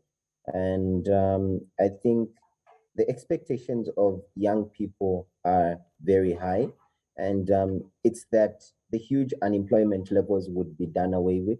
You are looking at issues around cost of living being fair enough, and also having a stable currency to be able to do your business as a young person if you are unemployed. And commendable things that would be noted out is even introductions, like Neto said, around the introduction of the new ministry for SMEs. That is something that has a larger composition of young people and young women. So when you look at the expectations of young people, I think those are some of the expectations in terms of being able to have a government that provides for you, to be able to have a government that is looking out for your welfare, but more importantly, to have a government that has put in structures and systems that allow you to thrive in whichever path that you decide to take as the young person, whether be it politics, be it business, be it academics, to be able to have an environment that is able to conducively allow you to thrive. And even just adding to the backdrop that you've given around where he's coming from and the circumstances that he's found himself in as president, you are, and also speaking to the issue of how much time the government has, I think you are looking at a situation where Zambia currently sits at very high debt levels. You have a bullet payment on the Eurobond that is due just next year. You are hearing around being able to inherit empty coffers. You are looking at different debt issues that are going to affect key social sectors, and these are sectors that are highly composed of young women and the youth. You are looking at these high debt levels being able to affect the quality of education, the quality of health, the provision of social protection programs such as the Farmer Input Support Program, the social cash transfer, and all these have at the center of them young people and women at the center of these things. So I think when you look at how much time the government has, it's very, very hard to stipulate how much time. I think that would be left to the millions of Zambians to be able to decide. But I think in terms of having to just be able to see how progressive and what the next few years or few months will look like for the country, I think the process happening Friday 29th, which is the announcement of the national budget, is something that will be very key, because then that is going to inform us to say, despite the inheritance of the empty coffers, versus the backdrop of your manifesto, what does your first year look like in terms of your budget allocations? Are we going to see debt servicing affecting what the overall budget will look like? Are we seeing us being able to meet declarations such as the Maputo Abuja for education and health respectively? And you are just you are in a state where you are really anticipating and anxious to see what the turnaround effect will be for this government, especially in the circumstances and the backdrop that you've given, that the president is coming from, and the situations that Zambia has found itself in, the high unemployment levels, the exchange rate towards our currency not being stable enough, high cost of living, the inflation rate, and all these debt issues. So I think in terms of how much time, I think it will be left to the Zambians to decide. But more importantly, I think the announcement of the national budget will sort of shape the direction in which this country will be headed on. Thank you very much. Now, Neto, looking at the journey of Zambia so far, 57 years of nationhood, your country prides itself as one of the most peaceful countries on the continent, especially in the SADC region. You also got your independence way before a lot of countries in that region, in the SADC region. Why has Zambia not been able to transform this into economic prosperity for the people? Zambia, 57 years later, they're still a lower middle income country. Would you put the blame solely on leadership, or there's there are other things? Well, yes, I agree with you, and your preamble summarizes it all. I think where we have been missing it is on leadership. We're having leaders who didn't know what they were elected for. I think I will take you back to independence. Our freedom fighters knew what they wanted, and they also knew what they should do to get what they wanted. And what we have been lacking is leadership which is focused, the leadership which was able to define the national agenda, which is anchored on economic growth that can create jobs. Because as much as we have peace, we don't have the leadership that was able to grow our economy to benefit all citizens. And this is what the UPND is trying to do.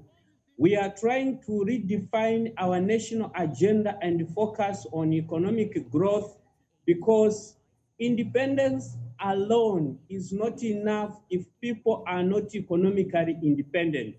And this is what has been lacking. We thank God that now we have leadership which is focused. And I remember in your introduction, you did mention that HH is coming from a corporate world. And I'm sure everyone in Zambia today is asking the type of leadership he's bringing, because he is trying to come up with a new approach to national issues. And this is what should make the Zambians have hope that I think we are starting afresh. So yes, I will agree with you that we've not done much, despite of having good climate, despite of enjoying this peace. I think we are one of the best countries in terms of peace, but we've not built our country economically where citizens enjoy this wealth we have as a country. So going forward, we have a visionary leadership that is able to focus on economic growth, because what derailed us that we were trapped in a debt will from international community who were able to give us funds, but the funds we were given were not properly used to invest in economic growth, because the economy can only grow if you invest in health, you invest in education, you invest in tourism, agriculture.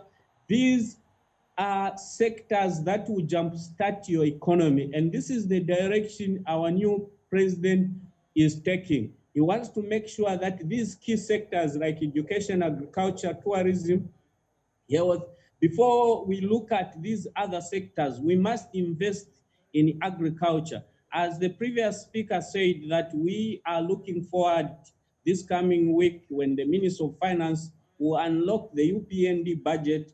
We'll see how much will be allocated in agriculture, tourism, mining, because these are sectors that will generate income, that will create jobs. And we are hopeful that our leader will be able to negotiate with the lenders, because of late we've been spending more money on servicing debts. So some of the issues that the president has landed the ground while running. I'm sure you are aware that just came back from America, or his stay in America was based.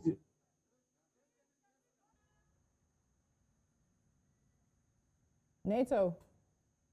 Okay, connection has gone. So, and it's interesting that there are some areas of alignment between NATO and Njava in terms of what the expectations are and the direction that the president and his administration should take. I also wanted to touch base with NATO on some of the tribal sentiments, because it's interesting in the manifesto for the UPND, they're very specific. Number 10 on the list of the areas they're going to touch on is eradicating tribal divisions by unifying all Zambians and embracing diversity. And we know that after the elections and after the win, and around the time they were still waiting for the election results to come in, there were those who actually wanted to go after former President Edgar Lungu's properties and even some of the properties attached to his tribesmen. But the president called for calm. The president said that, you know what, that is not what his legacy is going to be. That's not what his administration is going to be on. And so there are some tribal conversations that Zambia, like many African countries, are having. There are over 70 tribes in the country of about 19 million. We have some numbers on your screen. You can call in and join the conversation if you're out there anywhere. Let us know if you're a Zambian and you're celebrating outside of Zambia, how you're celebrating. If you're anywhere, you can tell us your thoughts on the conversations we've had about the economy, young people and their participation and their role in bringing a new dawn to Zambia, as well as the politics and governance that are going to hopefully take the country forward. I hope Nato is back with us. Nato, are you back with us now? All right, so I want to ask about the work the president is going to do to try to bring the tribal divisions that have sort of been spread in the past few years together, to unify all Zambians under the Zambian flag and to see each other as Zambians first, not as members of one tribe before being seen as Zambians. What work is the president doing in that regard?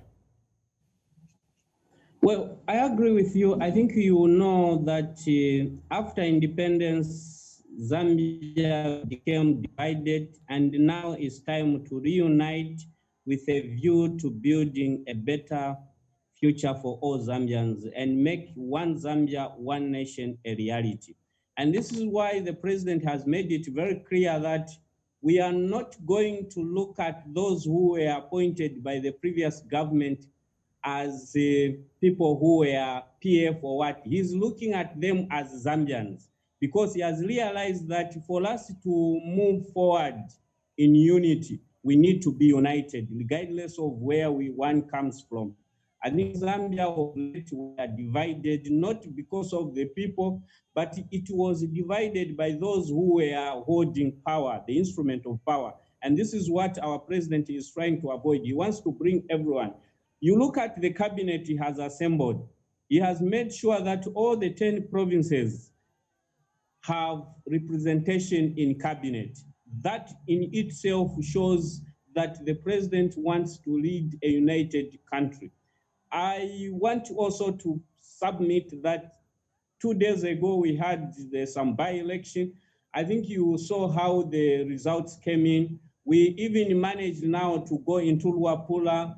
We managed to go in those provinces where they were thinking that they can't support the UPND. And this is Nato, the direction the president is taking. Yeah, Nato, just help me hold on very quickly. We have Java calling us from Lusaka, and he's calling in. Java, good afternoon to you. It's 11 a.m. West African time, but I'm very sure you've hit the afternoon time there. Java from Lusaka, join the conversation. Zambia is 57 years old. Tell us your thoughts. How are you celebrating?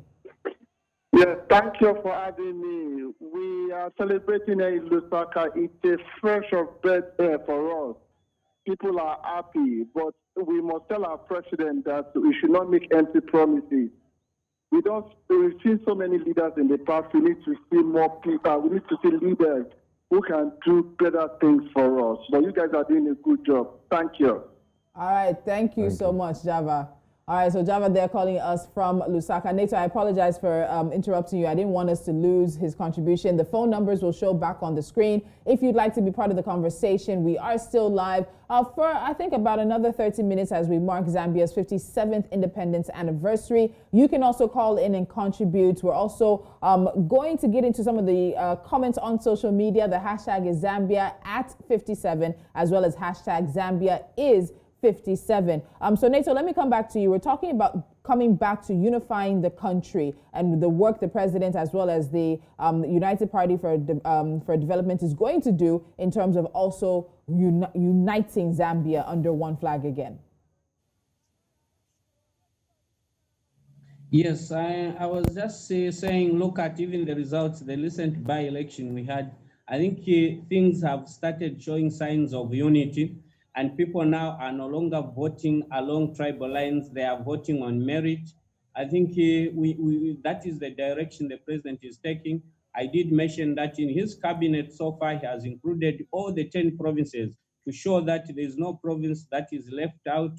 And now what is there is that we need to respect the law. I'm sure towards the end of the last National Assembly's life, Honorable Gary Kombo brought a motion to make sure that those who promote tribal sentiments are punished so that at least the people can learn. I think what basically has led to this division in Zambia was as a result of leaders, not people themselves. Because if you go to the hospital as a patient, the doctor won't ask you, where are you coming from?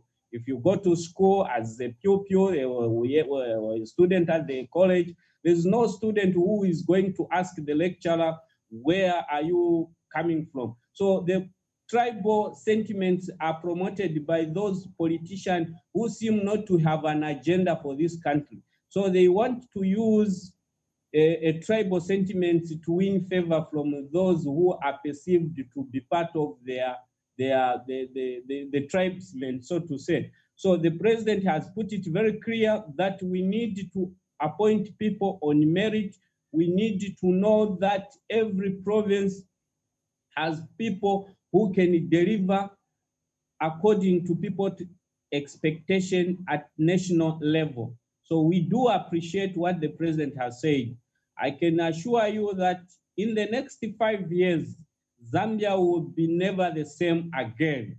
We want to have a situation whereby your papers can give you a job, not you being connected to those in power, not because you are a political party of UPND, but the president has said, even if you are a party cadre, if you don't have qualification, don't think that you'll be appointed on merit, because you will be doing justice to you as an individual if you have a qualified person who can provide the service that will create an enabling environment for all to benefit as a country.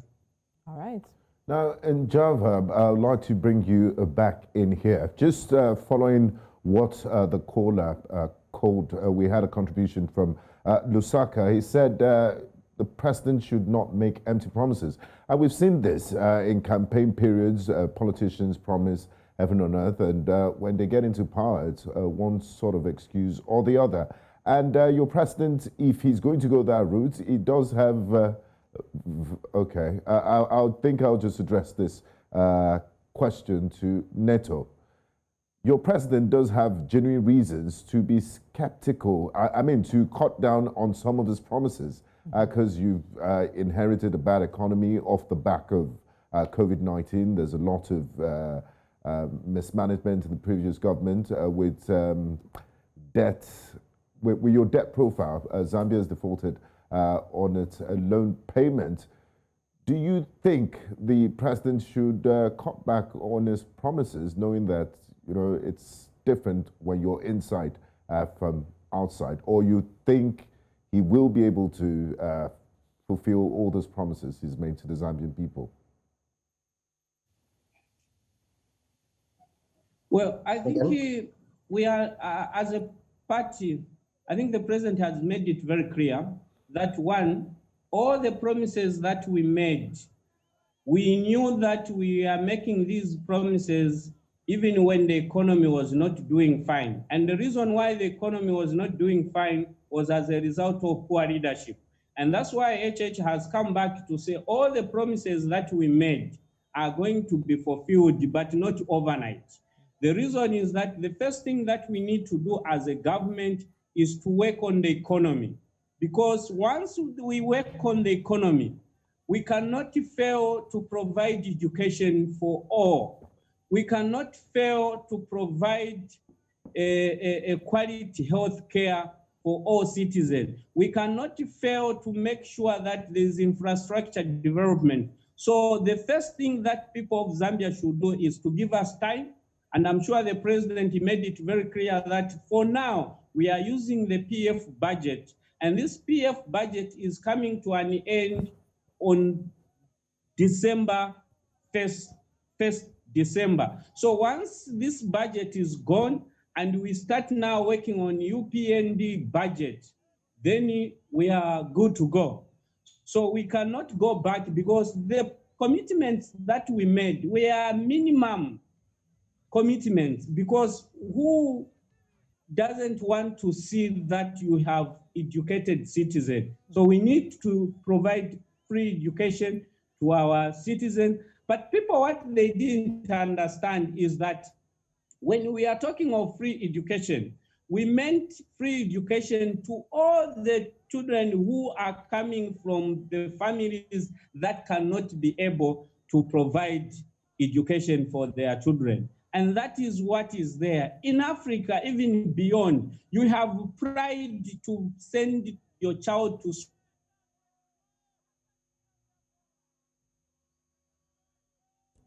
All right, the connection is giving us some issues. But Njaba, that question Benga asked, I know he was also trying to send it to you as well, in terms of, are the promises from the president and his party just a bit too much, given the economic situation of the country, where we know the country is defaulted on loans, owing over $13 billion almost? And then I want to add to that, as you answer that now, we heard NATO talk about that Zambians should give the president time to work on the economy. But Zambia is already meeting with the IMF, and we typically know how that goes. There's possibly going to be austerity measures going to be put in place. Who is that going to hit? The poorest of the poor.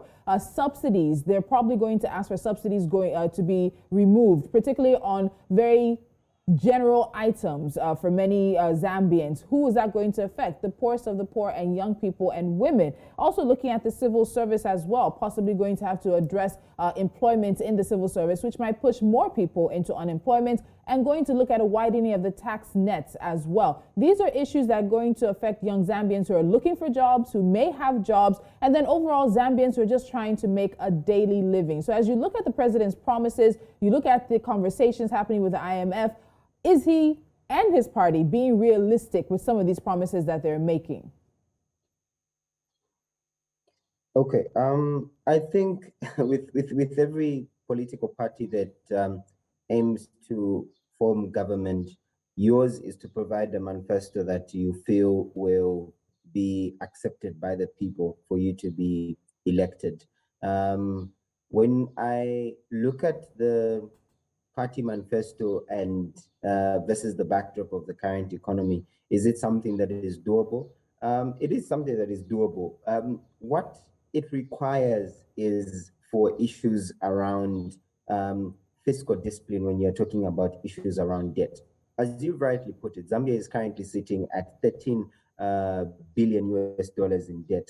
And when you also bring in conversations around the IMF, yes, we've had different skepticism around having to meet with the IMF and getting packages from the IMF. But then what you also need to look at is the more important reason to begin to engage with the IMF is that your public finance management systems should be very, very transparent and accountable. And what that calls for is having to get such packages is calling for just prudent debt management that allows you to be very transparent as leaders, but also to have very high fiscal discipline. And when it comes to the effect towards the different social protection programs, the social sectors such as education and health, you are looking at different issues of being able to just have a certain level of prioritization when it comes to your spending. And you are looking at leaders that are able to see first the people rather than what they have to pocket at the end of the day. I think the issues that have caused Zambia to be in the current debt situations that it's in, and also more importantly, the repercussions that have come with debt, is because of the high mismanagement issues that were attached with the previous regime. The lack of fiscal discipline, the lack of transparency and accountability, because debt in itself is not a problem. It is how you use this particular resources once you borrow is what the problem is. So we saw a lot of misappropriation of funds. We saw a lot of infrastructural projects that weren't not only a priority for the country, but also that that were quoted at very exorbitant prices. We've seen the Auditor General's report that was recently published citing several incidents of corruption, several incidents of lack of following procurement procedures. So I think, and His Excellency President Hichilema has been very, very emphatic when it comes to being able to follow procurement procedures and just being able to be very transparent in the way in the way resources of the country are being managed and being handled. So I think when it comes to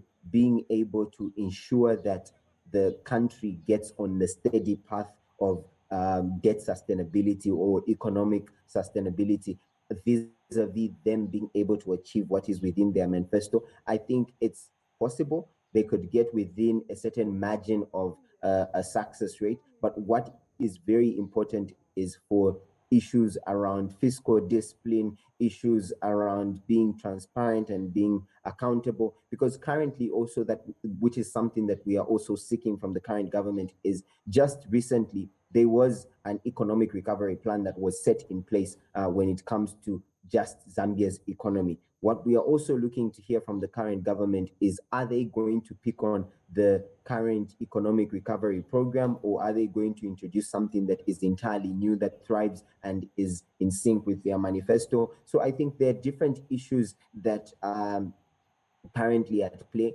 and what is sort of not good at the moment is because we are still in this phase where it's relatively a very, very new government, and we are in a position where we don't know where this particular direction will take is feasible, or whether this is not. So I think at the end of the day, it calls for very, very strict and good leadership skills that will be able to navigate around the current economic issues vis-a-vis them being able to achieve what was enshrined and promised to the Zambian people. Thank you, Njava, for your submission. Now, NATO, it's said that the greatest resource a country has is its people. We've seen countries like Switzerland, like Singapore, with little or no natural resources do very well. Zambia is blessed with copper, the second largest copper producer in the world, and you have a vibrant population.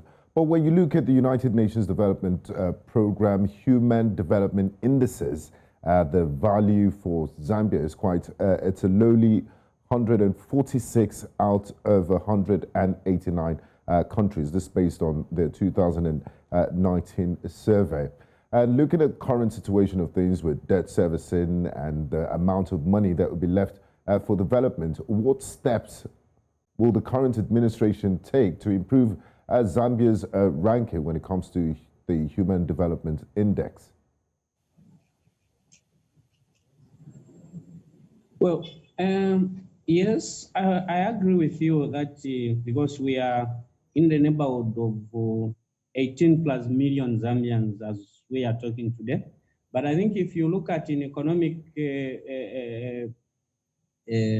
areas, the more you have a larger population, the more you see opportunities.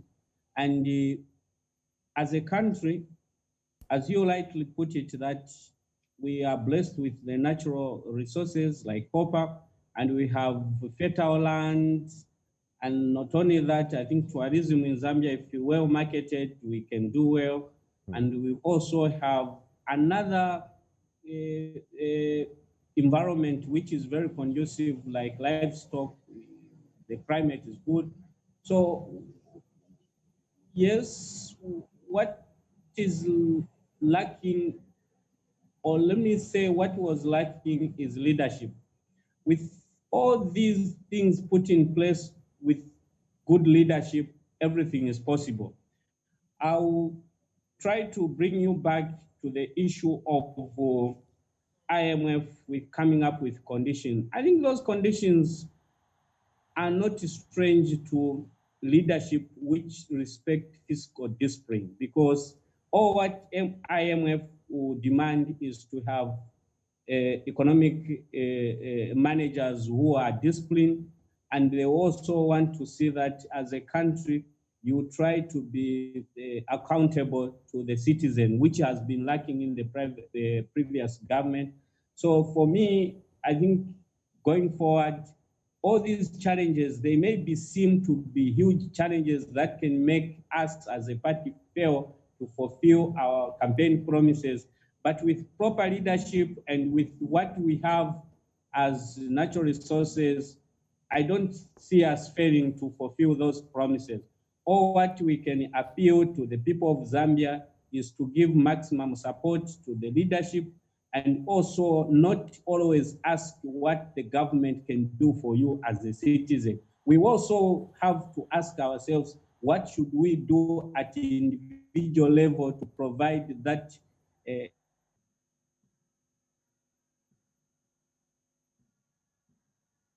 I think we have some technical issues there.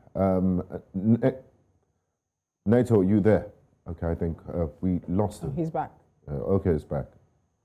So you can pick up from where you stopped, NATO. We had some technical difficulties connected with you. Okay, so what I was trying to say is that I think everything is possible. All what we need is our people also to understand that here is the government that is now ready to create an enabling environment for everyone to succeed. But what we need to do as citizens is always to ask ourselves at the individual level, what should we do for our country to grow economically? Now, if we have citizens that are just going to say, well, we need the government to come and do this, when the government have created opportunities, this small scale and medium ministry which has been created, try to minimize the aspect of people asking for collateral when you want to get some support from this lending institution. So we need to take advantage of these opportunities which the government has created for us. I think I agree with my previous speaker who are able to see that if all is followed according to what we have said, and knowing I've been with our president, who is the Republican president, for a long time. We've been discussing, and he's a man who always walks the talk. So we cannot doubt that we are going to fulfill all the promises that we made despite of being outside, and now we are inside. We've seen the level of debt. We've seen the challenges to implement certain ideas that we had in the opposition.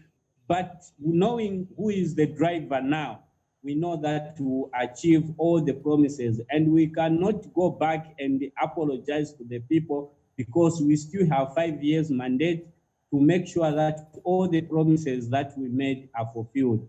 And we need cooperation from the citizen. We know it is a huge task, but definitely it will be achieved.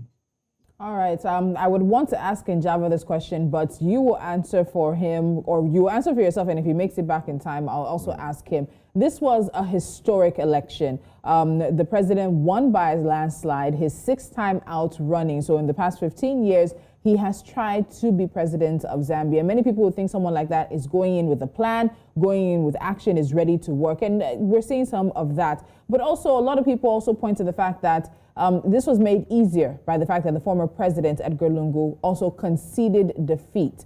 Zambia has been largely peaceful compared to some of its regional neighbors, and many people were quite happy that the elections did not have to descend into anything beyond a peaceful transfer of power. There are many lessons that other countries can learn, many lessons that other opposition parties in other African countries as well can learn. But looking back at the election that has brought the president in, the moves and the steps he's taken in the recent time now, what do you think are the lessons to be learned, not just for the region, but also for the continent, in getting young people involved to come out to vote, in making sure that we're able to have peaceful elections and peaceful transfer of power to the next person?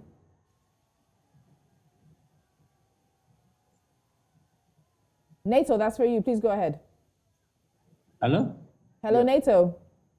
I missed most of your... Don't worry, let me repeat. So what lessons do you think are to be learned from Hakainde Hichilema's emergence as president after his 6th try, from the peaceful transfer of power to getting young people involved to being an opposition party taking over in a country here on the continent? Well, I think there are so many lessons that can be learned from there. The first one is to be focused. I think our president was very focused, and he kept on telling us that in life you must be patient and you must be determined. You must be not discouraged by what people are saying. But the most important thing is to know what you want to achieve at the end of the day. I think these are some of the lessons that other people should learn, because you can imagine the UPND has been in power for 23 years, and it is not easy in Africa for an opposition to survive that long. So for this party to survive for 23 years in the opposition, I think we have a lot of lessons to learn, and not only Zambians, but also Africa at large. We must know that, one, you must create leadership that will respect other people, and you must have disciplined members in your organization to succeed. So the other thing is that he was a person who made sure that he shared the vision. You, when you are a leader, you must not keep the vision to yourself, because you have few people to support you. So he created an opportunity for every member of the party to understand where UPND should be and where Zambia should be. And that made us to face the brutal regime, because we knew that it's a do or die. So we made sure that we succeed, because we knew what we wanted to achieve on behalf of the many Zambians. This country was on the edge of collapsing in terms of democracy, and that has really helped the people of Zambia. So the people of Zambia on that day, they turned in number, because they knew that their vote was the only key to redeem this country. I'm sure you were following the opposition. I'm one of those who was arrested many times. So that in itself created an opportunity for people to have their part work to save this country. So the lessons that can be learned from this struggle is that, one, be focused. Two, know what you want to achieve. Three, you must have a disciplined team in your organization to achieve what you want. Thank you, Nato. And Java, as we begin to wrap things up, the orange eagle on the outer edge of your national flag, the Zambian flag, signifies the ability of the people to rise above problems. Are you optimistic about the future of Zambia as you celebrate 57 years of nationhood today? And do you think you have what it takes to surmount the current problems you're going through right now?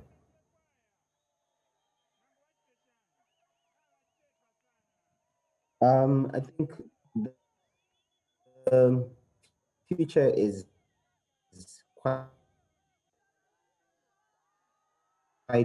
ready for success, and I think from the had already noted out is that Zambia is a very young population, and with the high interest of political engagement and governance involvement by the young people, that is a very good pathway when it comes to young people's involvement and participation in elections. But more importantly, I think we are headed on the right path, because one thing that I could commend from the current president is the fact that he noted upon being elected and in his inaugural speech to say he's setting the standard high for political involvement, and that is something that has been called for a very long time, especially if young people are going to participate. We are looking at the caliber of leaders that are able to engage meaningfully, and we're looking at a caliber of young people that are able to sort of take the needs and the issues that are core to their hearts and passions more importantly and more visibly. So I think when it comes to discussing the path and direction that we are headed as a country, we are headed on the right path.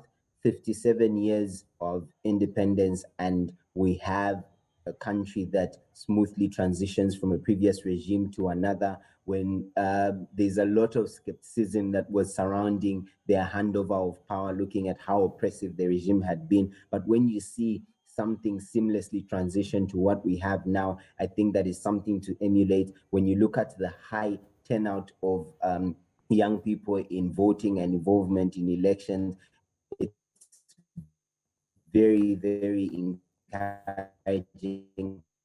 And you could see social media and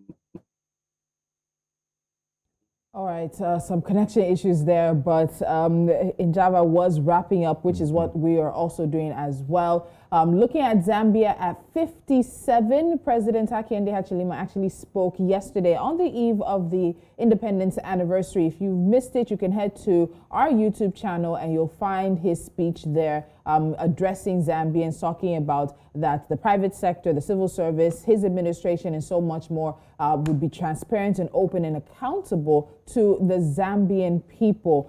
So that speech is available for you. If you missed it, it is on our YouTube channel. Just search for News Central TV and you'll find it. And you can share your thoughts as a number of other people have been doing. So this conversation since 9 a.m. when we kicked off has looked at the issues around the economy, youth in the future, and politics and governance for Zambia as the country marks 57 years of independence. Yes, it's definitely a new dawn in Zambia, as the theme of this year's 57th Independence Day says, anchored on unity and national development. It's been quite a robust discussion that we've had all day, and we would like to thank our resource persons, the gentlemen, for taking time out to join us in fleshing out some of these issues. All right, so a very big thank you to our guest in this last part of the show today, Neto Hawabala, the provincial spokesperson for the Southern Province, as well as Njava Simukoko, who is a Zambian youth advocate. Gentlemen, thank you so much for joining us, and we look forward to speaking to you another time. And earlier, we also had Edmund Kangamungazi, who's an economist, as well as Johnson Chikwanda, the chairperson of the Energy Forum for Zambia, as well, looking at the conversation around the economy. A lot of focus on what HH, that is how the president is fondly known, will be doing when it comes to economic recovery for the country. Zambia defaulted on its sovereign era debt last year, the first African country to do so, but there is a lot of goodwill that seems to have been extended towards the new president, and a lot of eyes, including ours, are going to be on the budgets being announced this week, as well as the moves to get Zambia back on economic footing. So we'll definitely be keeping an eye on issues in Zambia, and on behalf of everyone, I'd like to say thank you for being a part of this broadcast, and I'm looking forward to my next holiday destination, which will be Livingston, Zambia. All right, you guys have a pleasant Sunday. My name is Solulokwe Adila Balogun. This has been News Central, where we keep Africa first.